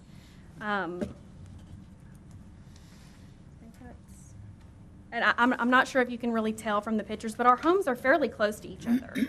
I know personally everyone that I can see from my yard. I know their names. I know who they are. So, I mean, just to throw a RV park in the middle of it, we're going to have strangers there, pretty much. We're not sure how long they'll be there, whether it'll be a week, a few months. We're not sure. We'd like to keep it to where it's a residential neighborhood where we're not dropping in an RV park in the middle of everybody. Okay. Any questions for Ms. LeBlue? Thank you. You may be seated. Mr. Kenneth, is it Brian Burns? Kenneth? No Kenneth? Okay. Did anyone else fill out a blue card for this agenda item? It's hard to make out what was written down. It was the gentleman in the wheelchair, I think, was that guy. Okay. I think so, because I took him up. Okay. Trying to think about it. All right. At this time, I will call the applicant back up, or up, if you would like to address any of the concerns that the opposition, no? Not present? Okay. Ms. Connor, yes, you may come. I just want to tell you, something I noticed.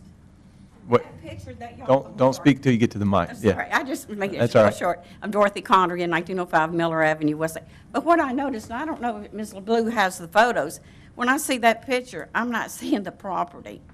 There is all kind of, that is a really nice looking picture that y'all are showing.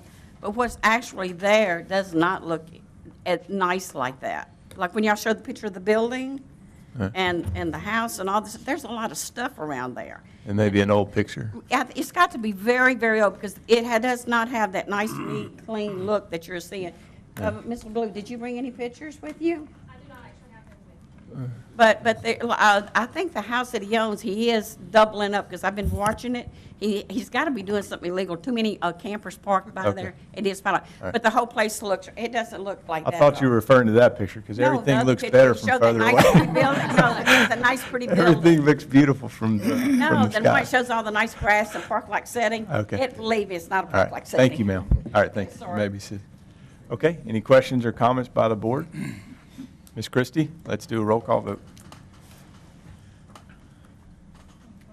Mr. Smith, No. Mr. Little, No. Mr. Williams, No. Mr. Navarre, No. Ms. Dickerson, No. Mr. Link, No. Ms. Felicia, No. Mr. Leventor, No. Ms. Cobb, No. 9 against. Item 19 fails. Item 20. Please note that case RZ 0817-0023, a request by Wayne Harden to rezone from mixed residential to recreational vehicle park to allow a recreational vehicle park, 2 spaces at 133 Red Rose Drive in Ward 4 has been withdrawn. Moving to item 21.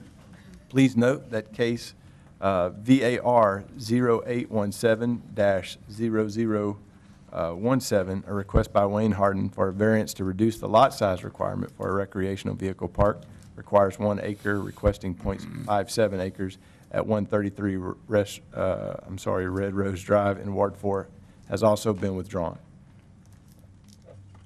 Moving to item 22, we do have 1 card in opposition for item 22 and also 23.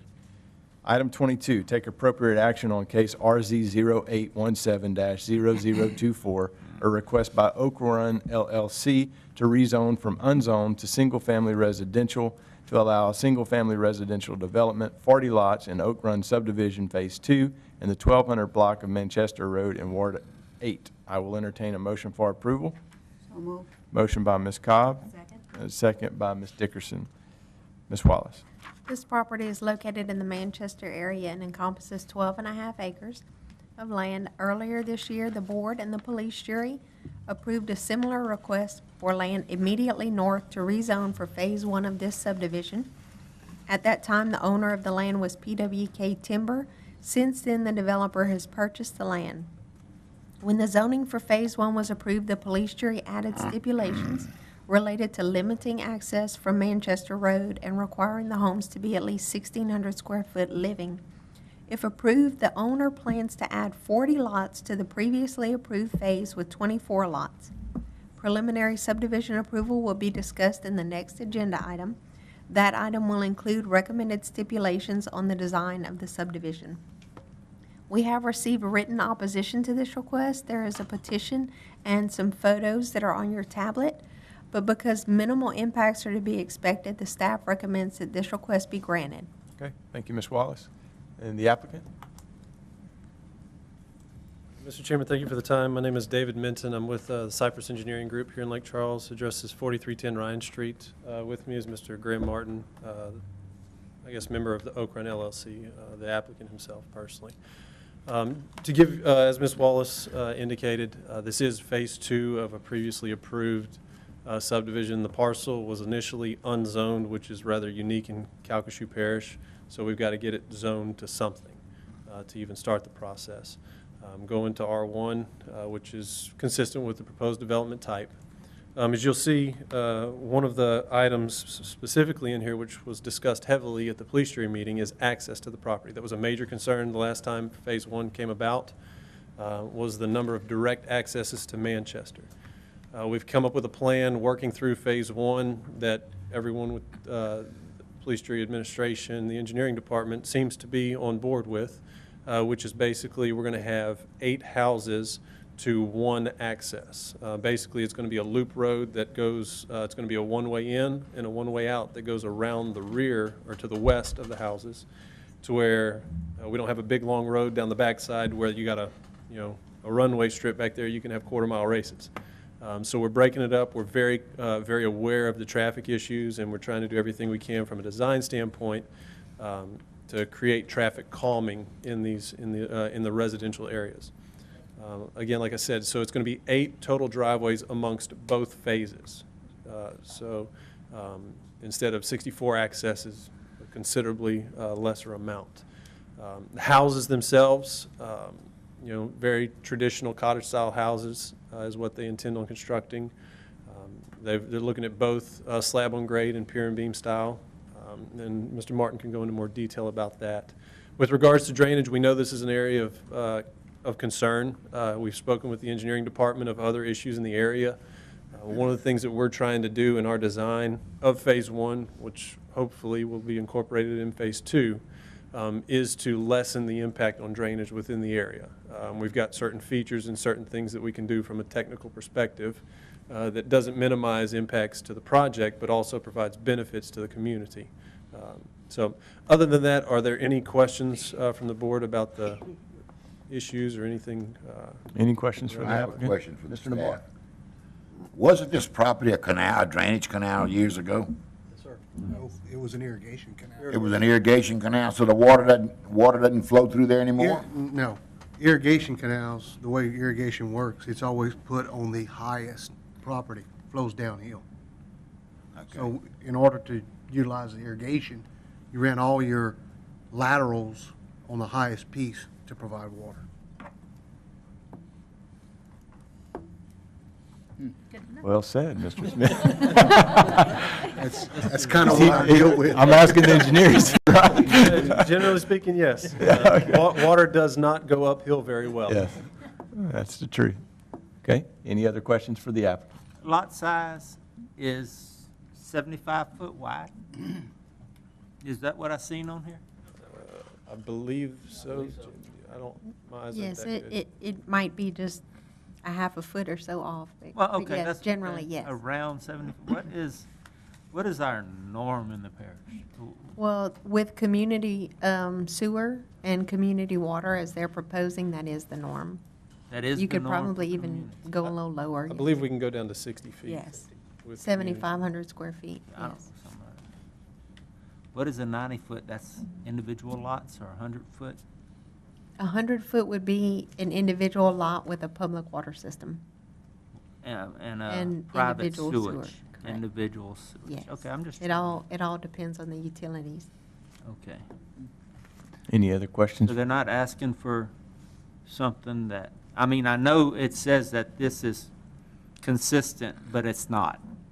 There's not a 75-foot wide lot that I can find around there. I was raised there, I know. So Well, this is not consistent. It's consistent with the previous request that was approved. Okay, yeah, I think I was having some health issues at the time and wasn't here. So I would have asked these same questions on phase one, so I'm getting mine in on phase two. Yeah, I mean, but it does say it's consistent, but like I said, I've never seen a 75-foot wide lot in that area. And I live in the area. That's all I have for now. So David, the lots would go on the irrigation canal where it used to be, and then the water would just, More or less, that's where the structures will be built. The waters, half of it we intend to slope towards the rear of the property, half of it towards the front. And we're going to take the portions of it that go through to the rear, we're going to take them into a drainage detention system, slow you're the not going water. to flood all the neighbors. We're actually helping the overall drainage situation. And again, you know, in the requirements, you will see down further in hopefully the next issue, drainage impact analysis is required, and so we're going to have to go through all that science and prove to the parish that we're not further impacting. But like I said, with our plan, we're looking at actually helping the problem. Any other questions for Ms. Cobb? The only problem I have is that I've ridden in the area, and I've talked to the people in the area. They have nice homes out there, and they're concerned about the value of their homes. With building, what type of homes you will be building compared to what they have out there now. They put a lot of money into the homes they have in the area now, and that's their main concern. And to that, I'm going to let Mr. Martin answer that question.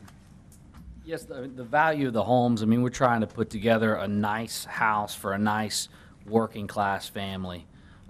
We've come into this project that, you know, there's a lot of working class people trying to find affordable housing. If you see housing here in the Lake Charles area and surrounding area, prices of houses have skyrocketed. We're trying to build a nice quality home for people. If you're a single family, if you're a single income family, you'll be able to afford a house.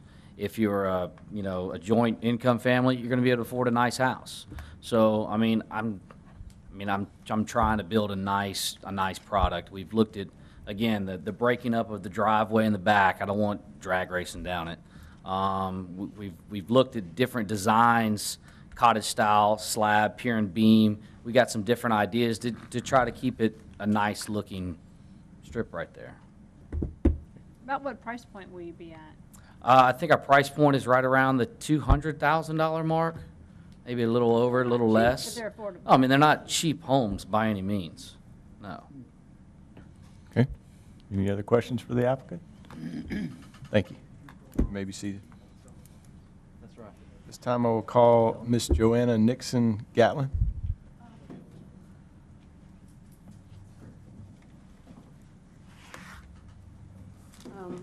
I am Joanna Nixon Gatlin, but I would prefer not to object to this or oppose this. I'd rather deal with the next item. Okay. Okay, thank you. Thank you. Any other questions or comments by the board? Okay, we do not have any opposition, or we had opposition right in. Well, we included the petition and the photos on both this item and the subdivision. Okay. But I believe it was the same woman that submitted those, so. Okay. All right. Ms. Christie, let's do a roll call. Mr. Link? Yes. Ms. Galicia? Yes. Mr. Williams? Yeah. Mr. Little? Yes? Ms. Cobb? No. Mr. Smith? Yes. Mr. Navarre? Yes. Ms. Dickerson, Yes. Mr. Armentor, No. 7 for, 2 against. Okay. Item 22 passes.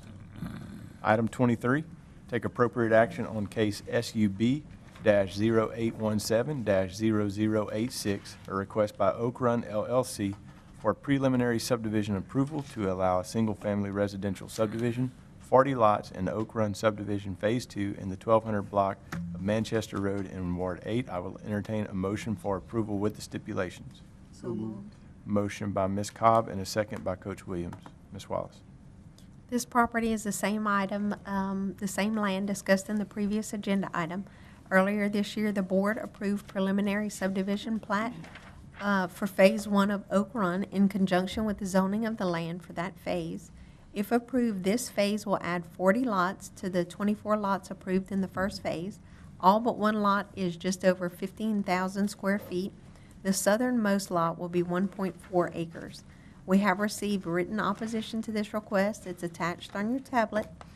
Because the development meets the requirements for single-family residential zoning, the staff recommends that the request be granted with the following stipulations: that the development is subject to an application for and/or compliance with an LPDES stormwater discharge permit, which may be required through DEQ or the police jury, that the preliminary plat and drainage impact analysis must be approved by the Division of Engineering prior to submittal of engineering plans, that lots 25 to 42 must have access designed in similar fashion to Phase 1 to limit direct access to Manchester Road, that lots 43 to 63 have no direct access to Manchester Road and are accessed instead by an internal road on the west side of the lots, and that a traffic impact analysis may be required in accordance with the parish code.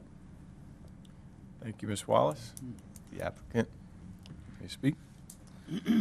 Again, David Minton of Cypress Group, 4310 Ryan Street.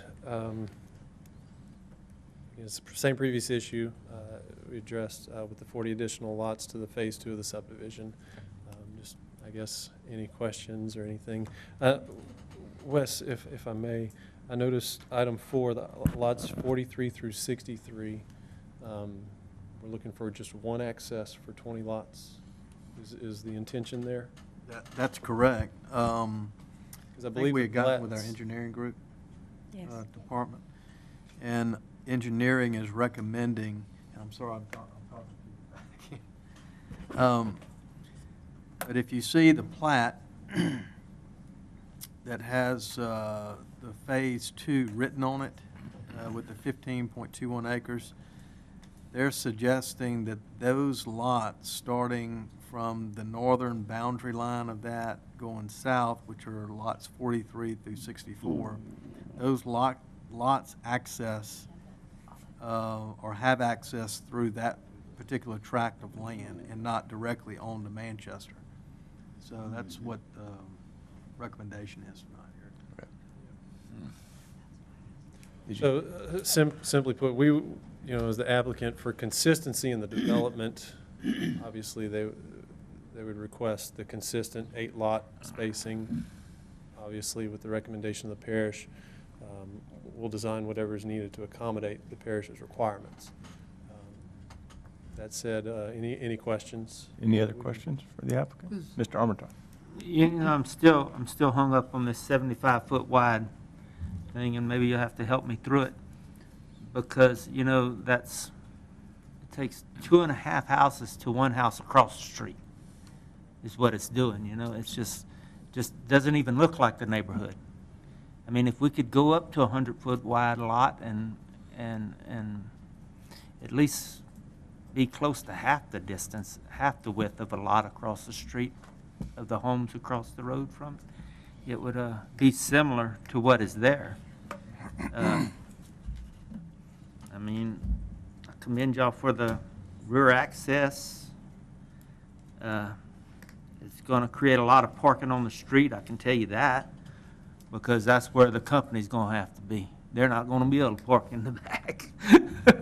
I think that's going to create something there, because I'm just not seeing a lot of space for what's going to be taking place there. I just think we're crowding trying to crowd too many lots in a small piece of property, and there should be something, you know, a happy medium there, you know, and with the lots being over 150 foot, 200 foot wide across the street, and we can't even just do half that on this side of the road. It sure would make it more aesthetically appealing and more maybe appetizing to the whole neighborhood instead of trying to stack people on top of them. You know, I know we have to have a place for everybody to live, but, you know, there's a lot more than just this one stretch of property there. You know, if we could do something like that, man, it would just make it more appealing. Like I said, I wish I could have been here for phase one, but I wasn't. That's all I got. Mr. Little. Has phase one been started? It's under design right now. We're currently working through the design process. Okay. Any other questions for the applicant? And if I may Sure. address your point, initially it was submitted as a 100-foot width on the lots. The police jury, at the police jury meeting, after planning and zoning approved it, actually cut the lots down to 75 foot with the rear access approval. So initial submission was at 100 lots. In the consideration, I can let Mr. Martin. 100 feet? I'm sorry, 100 feet. Yes, sir, I apologize. 100 foot of frontage. And then that was decided at the police jury meeting to cut them down to the 75. And again, so we're just looking for consistency here in terms of the design, and I can let Mr. Martin speak to the reasons for why from an economic. I just see that road being parallel parking alongside that road. I don't believe that's going to From be one a lot. end to the other. I know it's going to be an issue because I see it in Oak Park where they had the rear parking, you know, that's where they park in Oak Park on 22nd Street and stuff. They got the alley drives to the garages, and I see all the parking along the road. I go through Oak Park, you know? So I know it's going to be an issue because it is already in places, you know? That's where people park. When they pull up to visit, they pulling up to the front door. They're not going down an alley. It's not going to be a road. It's going to be an alley. One way in, one way out. So that's actually an alley. So the visitors will be parking up front. And so to clarify further for you, that the alley that you're speaking to is going to Right. be 16 feet in width. Right. So it's going to have substantial width for parking if necessary and passage for another vehicle. You speak to Oak Park, those lanes are 10 foot wide. And additionally, the parking for the houses will be provided along the rear of the lots. I understand that. With regards to the parish enforcing any issues there. And also that in gets Oak into- Park, garages and driveways are in the back of the house off the alleys. They have been for years and years and years there, okay? And if you drive through Oak Park and none of the residents there, but you're doing this around every car that's parked in front of every house out there. Because that's what they have. That's where the visitors park. They don't know the people from the back door. They don't know how to get to their backyard, you know, that what the house looks like from the back. They know what the address is up front. And this is going to be one of those issues that people are going to go to, and they're going to park along the road up front. Mark my word. All right. Any other questions for the applicant? Mr. Smith? Oh, okay. Thank you. Maybe seated. This time we will call Miss Joanna Nixon Gatlin.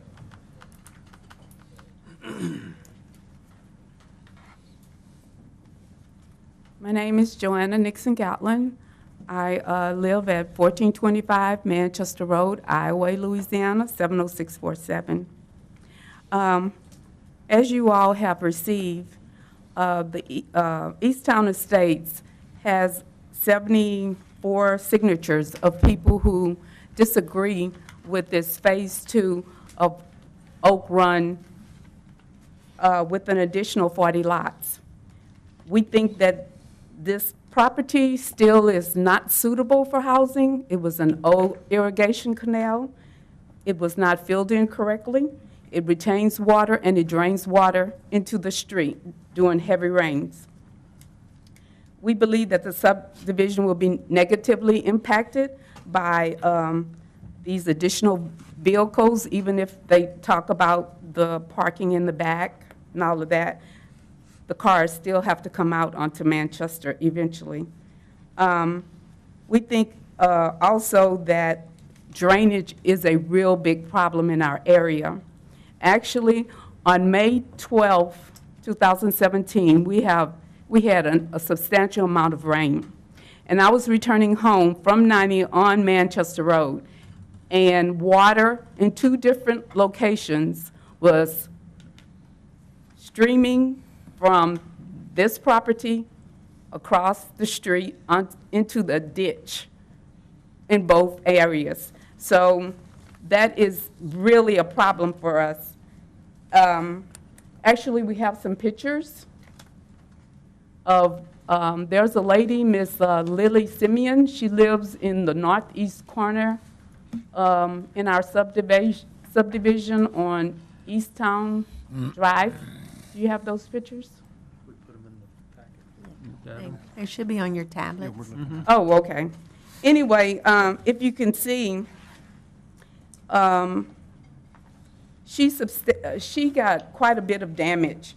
These pictures were taken May 12th, the day that I told you about the water that was streaming across the road. Of course, she had to leave her home. You can see that she has a bin for the items that were destroyed in her home. She also had a bin, and I don't think I put that picture in, not a bin, a pod for her clothing. Well, when the rains from Harvey came, her pod flooded. She got more water. So it did more damage to her house. So she was without her home from May until September 15th. She's moved back in. But if the ladies will show you how the outside of her home looks. She's got a long way to go. That's a current picture. I just took that this week. And then there's also a picture of the house that's on the corner of Manchester and McCowan, where these homes will end. That's the home of Elijah Guillory. It's 1465 Manchester Road. During the rains of Harvey, there was so much water, and this is the first time I've seen so much water. Water was coming from the property, and it like flooded the front of his yard, the driveway, and McCowan, the area where you see the Ms. Gatlin? Yes. You have used your 3 minutes. I will allow you to finish. Okay. Your thought. Just Well, anyway, we have try to be as brief as possible. a real problem in drainage. It wasn't only Miss Simeon that got water. Lots of residents got water. Thank you. Okay, thank you. If anyone did have any questions for Ms. Gatlin, I can call her back up. Any questions? They didn't have any questions. I was asking them if they had any more questions for you. I got one, Mrs. Gatlin. You have a question for Ms. Gatlin? Yeah, I got Ms. one. Gatlin, if you could please come back up to the podium, Coach. I'm looking at this house that Elijah Gilray. Yes. He no longer lives there, do He still owns the property. Someone else lives in the house right now. he? Did this area ever flood on that corner? Yes, it did. It flooded for Harvey. When the rains came for Harvey, it flooded. That second picture shows the driveway of the house where the water was high on McCowan Street. McCowan floods a lot during heavy rain, and the water was over the front of the road. You could see that the water was coming into the, I live next door to the house. Okay, thank you. Any other questions? Okay. Any other questions or comments by the board? At this time, we will call the applicant back up to address the concerns of the opposition. Mr. Chairman, again, David Minton, Cypress Group, 4310 Ryan Street. As I mentioned earlier, the drainage, we are well aware of the drainage issues in the area. Talking with the planning and zoning staff and the engineering staff, we met with them probably about 3 weeks ago now for how we were going to handle the drainage on phase 1. And we've got pretty good general consensus. We're going to dig a pretty substantial detention swale along the west side of the property, which is going to collect the vast majority of the water for these 2 phases of the development. Again, like I said, the rate of which we're going to release that water is going to be decreased relative. There's going to be less water leaving the property than there is currently. We were able to do that through the design process. With regards to improvements in the area, the ditches along some of the stretches of Manchester are not properly graded. We're going to shape those, and we're going to grade those where they need to go.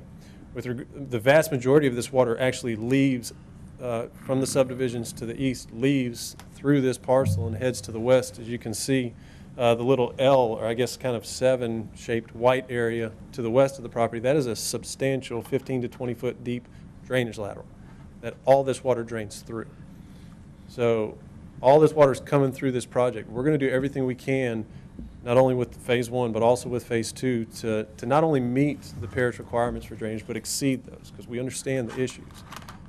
Now, with regards to the rains that we just recently got from Hurricane Harvey, we've got to keep that in perspective. Hurricane Harvey put 14.1 inches in East Calcasieu Parish. That's NOAA's number that they gave. That is greater than a 100-year event rainfall rate for Southwest Louisiana. So, yes, water levels were high. Yes, a lot of people flooded, and it is unfortunate. But that rain event is a statistically minimal chance of occurring in Southwest Louisiana. Granted, we get heavy rainfalls from time to time, but that level of rain was unprecedented. I was rescuing folks in boats in Houston, and I tell people everything inside the beltway is under 3 foot of water. It's just, you can't do anything when you get that much rain. So with regards to the local drainage, the more frequent summer thunderstorms that come down, we're definitely going to address those and we're going to improve the drainage out there as a part of the project. So that said, are there any other questions that we can help y'all with? Any questions for the applicant? Okay. Thank you, sir. You may be seated. Any other questions or comments by the board? Mr. Smith. Rainfall, I keep track of rainfall personally. And for that event, I dumped 20.5 inches of rain out of my gauge. And in the event, can't remember your name, ma'am, I apologize. In May, I dumped 13 inches of rain out of my gauge on that day. So those are 2 really large rain events, really large.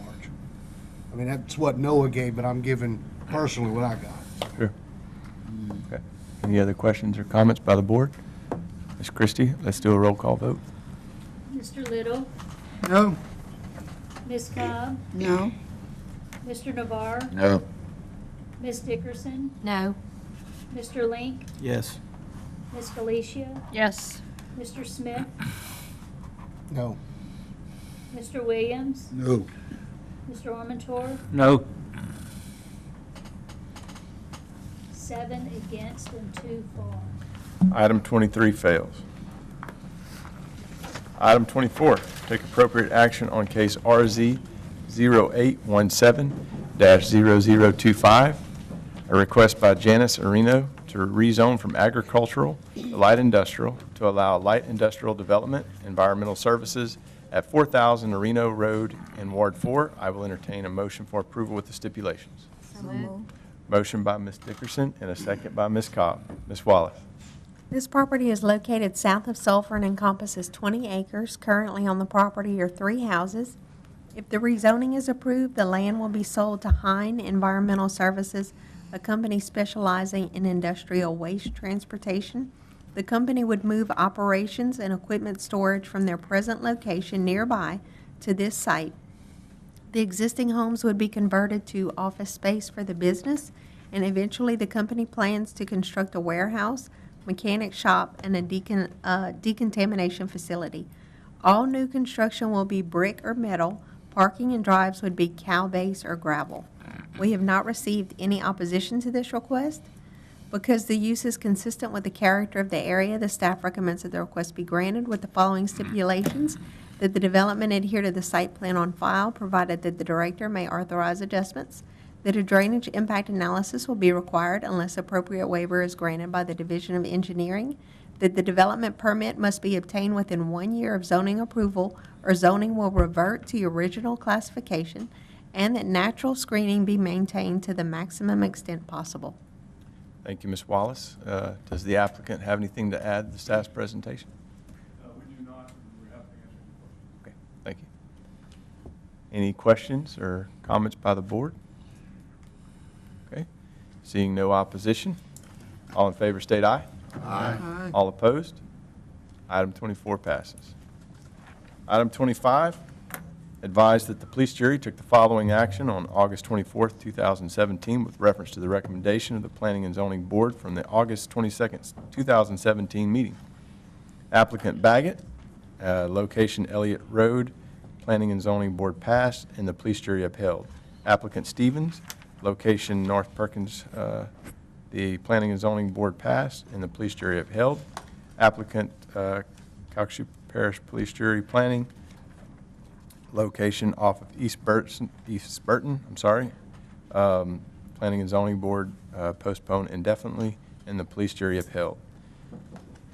Next item on the agenda is to advise that the next regularly scheduled Planning and Zoning meeting will be held on Tuesday, October 17th, 2017, in the police jury meeting room. I will entertain a motion to adjourn. Motion by Mr. Little and a second by Mr. Link. We are adjourned.